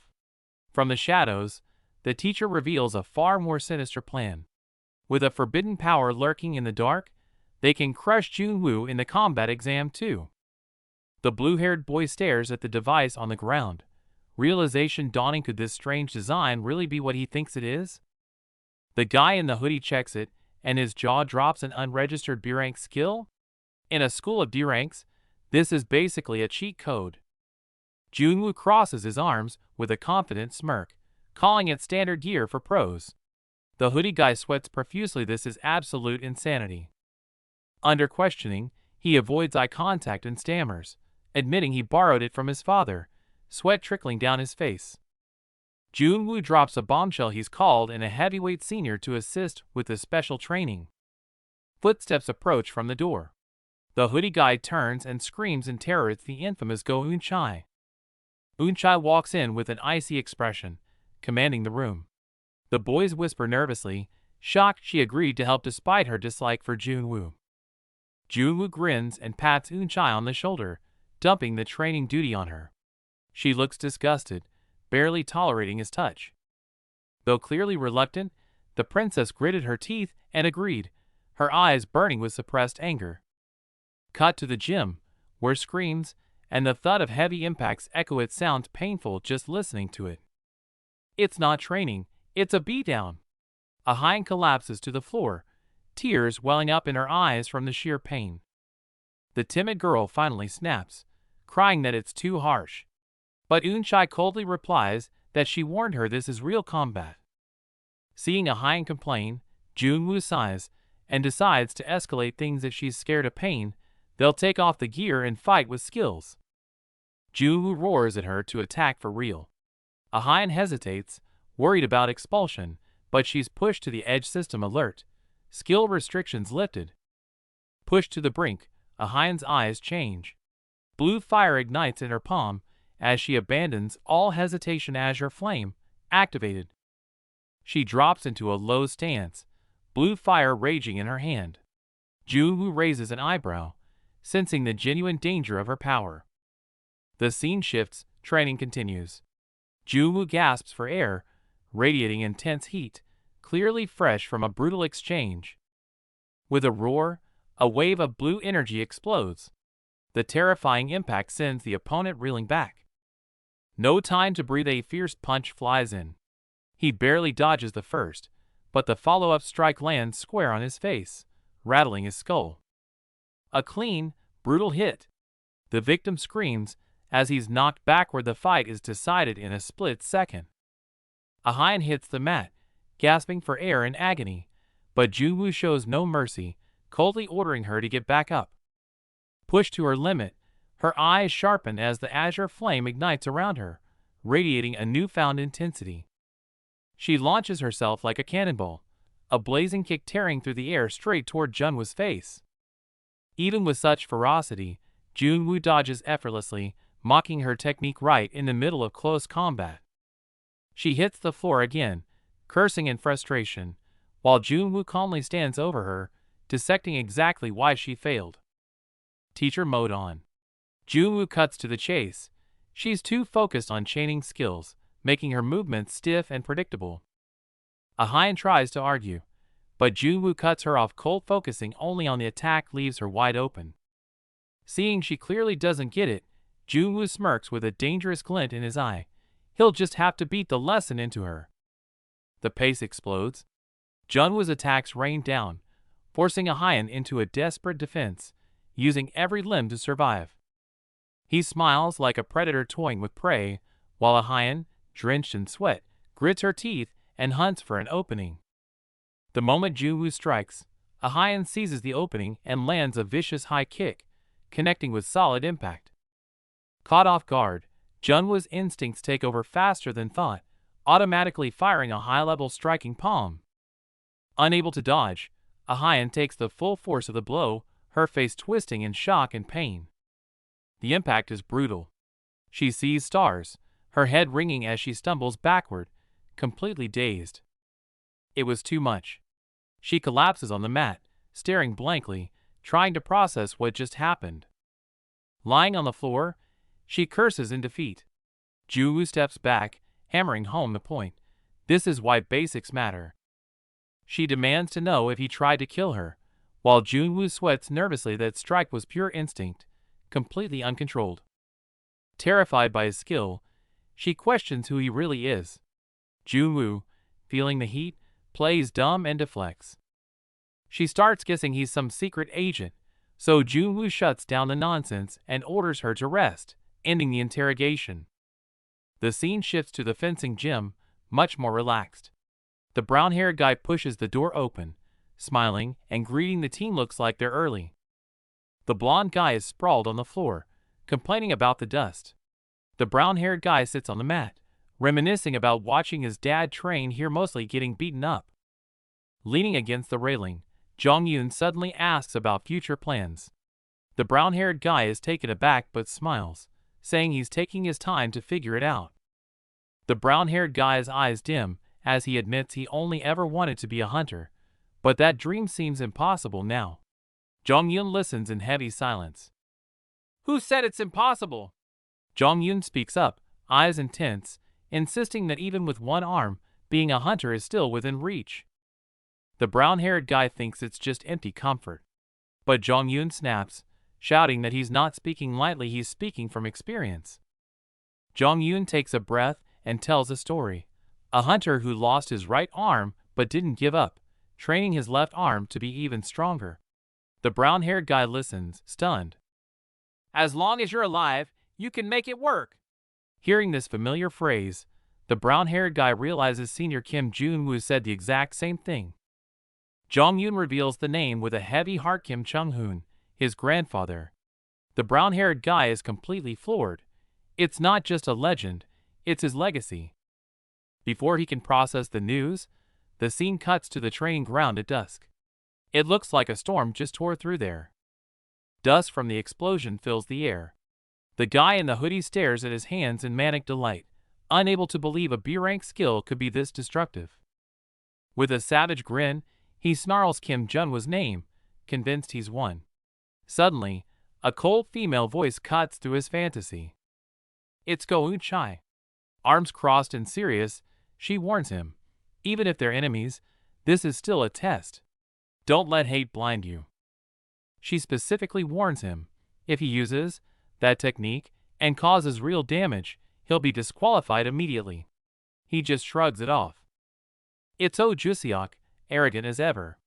He raises a fist, claiming he won't even need his ultimate move to crush a guy like Kim Jun-woo. In the distance, the shady Sue guy smirks from the shadows. He thinks his plan to use Go Eun-chai is working perfectly. Kim Jun-woo is finished. Scene shift. The chairman sits in his office, brooding over the most terrifying thing from 40 years ago. Meanwhile, someone's gaze turns razor sharp. On the rooftop, Kim Jun-woo turns his back on the sunset. He scoffs at the old stories, dismissing them as the ramblings of a senile fool. Night falls over the Zone 2 camp. Lights flicker on in the silence, with only the stars watching over this fortress in the ruins. The door creaks open. A young hunter with a scar peeks in, casually calling out for Chung-hoon. Looks like a memory from the distant past. The captain sits alone in the dark, focused on paperwork, until a noise startles him. He spins around, eyes widening in genuine surprise, to see his old teammates standing there at this late hour. It's Chung-hoon and Woo-shik, grinning from ear to ear. Claiming work is slow, they brought drinks to surprise him. The captain's serious face instantly melts into a laugh as he waves them in. Chung-hoon cracks open a rare blue bottle he scavenged, and the room goes quiet. His teammates' jaw drops. This isn't just booze. It's a luxury they haven't seen in ages. Chung-hoon beams, clutching the bottle like a trophy. He casually asks about the rest of the squad, his laid-back charm showing exactly why he's so popular among the troops. Hearing the others are stuck in a meeting, the trio makes a quick, selfish decision. With a mischievous grin, Chung-hoon suggests they don't wait after all. This bottle won't last long anyway. Rank doesn't matter tonight, just brotherhood. As the amber liquid fills the cups, they settle into the comfort of old friends, trading stories and forgetting the war outside for a moment. Chung-hoon roars with laughter, raising his glass high. He shouts about how he can still live the hunter life despite his injuries, his optimism shining brighter than the dim room. The mood snaps. Flashback to 8 months ago. Chung-hoon lies broken in a hospital bed, wrapped in bandages. Instead of complaining, he looks at his captain with shame, apologizing for getting hurt. The captain stares at the broken young man, heart heavy with regret. He mourns the loss of such a talent, while Chung-hoon struggles to speak, the air thick with unspoken grief. Suddenly, the injured man drops a bombshell. He asks the captain to teach him left-handed swordsmanship. The captain freezes in shock. Chung-hoon isn't giving up. He's adapting. Even bound to the bed, Chung-hoon clenches his fist with a fierce grin. As long as I'm alive, I'll make it work, he vows. His sheer willpower is enough to give anyone chills. The recovery is brutal. Push-ups until his muscles scream, swinging a sword with his offhand until it bleeds. He pushes through the agony, defying every expectation to master a new way of fighting. He didn't just recover, he evolved. No longer relying on brute strength, he became a tactical genius, striking monster weaknesses with surgical precision. The one-armed swordsman stands taller than ever. Chung-hoon stands confident and composed, a perfect swordsman in every sense. His smile hides the hell he walked through, earning the captain's deepest respect. Back in the present, they laugh off the pain. Chung-hoon jokes that he almost quit during training, and the captain immediately calls him out, reminding him whose idea it was in the first place. Chung-hoon brings up his old training sword, the guillotine. To anyone else, it's junk, but to him, it's a symbol of rebirth. He proudly announces plans to pass it down to his son, Dong-ju. When teased that his son hates hunting, Chung-hoon just laughs and says he'll give it to his grandkid instead. The squad cheers, telling him he better stay alive long enough to see that day come. The laughter pauses as realization hits. Someone points out nervously that talking about the future like that is a classic death flag, a jinx that usually guarantees you won't make it back. To break the jinx, they toast to the opposite, shouting that they should all die tomorrow. Glasses clash violently under the moon, their raucous laughter trying to drown out the ominous shadow of fate. The mood softens as Chung-hoon talks about his son. Apparently, the kid has already picked up his father's catchphrase, "As long as I'm alive, it'll work out." It's a heartwarming, funny echo of the man sitting right there. That was the last gathering. They listened to him brag about his kid, unaware it was their final drink together. Back to reality. The sun shines on the gym, but Jungwoo's mind is still stuck in that memory. Kim Jong-un pulls out an old photo, introducing the figures as his father and grandfather. Junwoo freezes. The legendary, stern swordsman looks like a complete fool in front of his child. The man once smiled and swore he'd live to see his grandchildren, his eyes full of hope. Looking at the photo, Junwoo feels a pang of guilt. Would things be different if he hadn't said those words back then? When asked about his grandfather's death, Jong-un quietly claims it was an accident during the crisis. Seeing Junwoo's silence, Jong-un laughs awkwardly, surprised an outsider knows so much about his grandfather. Fingertips graze the frame. Even after losing an arm, he was the strongest. Now, only this photo remains. Jong-un laughs, saying his dad would love Junwoo. Junwoo realizes that little rascal is now a father himself. The mood shifts at the mention of his father. A stubborn cop who lost his job refusing to drop a case. Pressed for details, Jong-un hesitates. The case runs deep, and he struggles with whether to speak. Finally, he speaks. It involves a murder case during the student council election 2 years ago.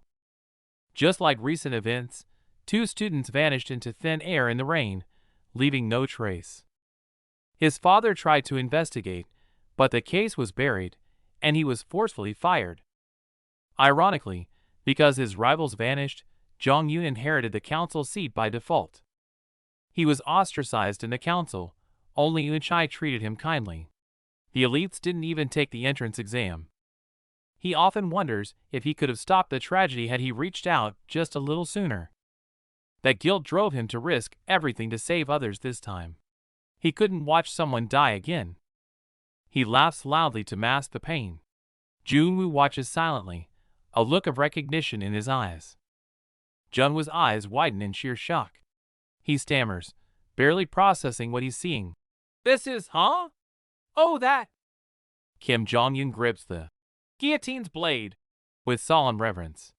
It's the only memento his father kept, intended to be passed down through generations. He asks to borrow the blade. Turning his back, his grip tightens as he murmurs, "You said my grandfather's story sounded far-fetched, right?"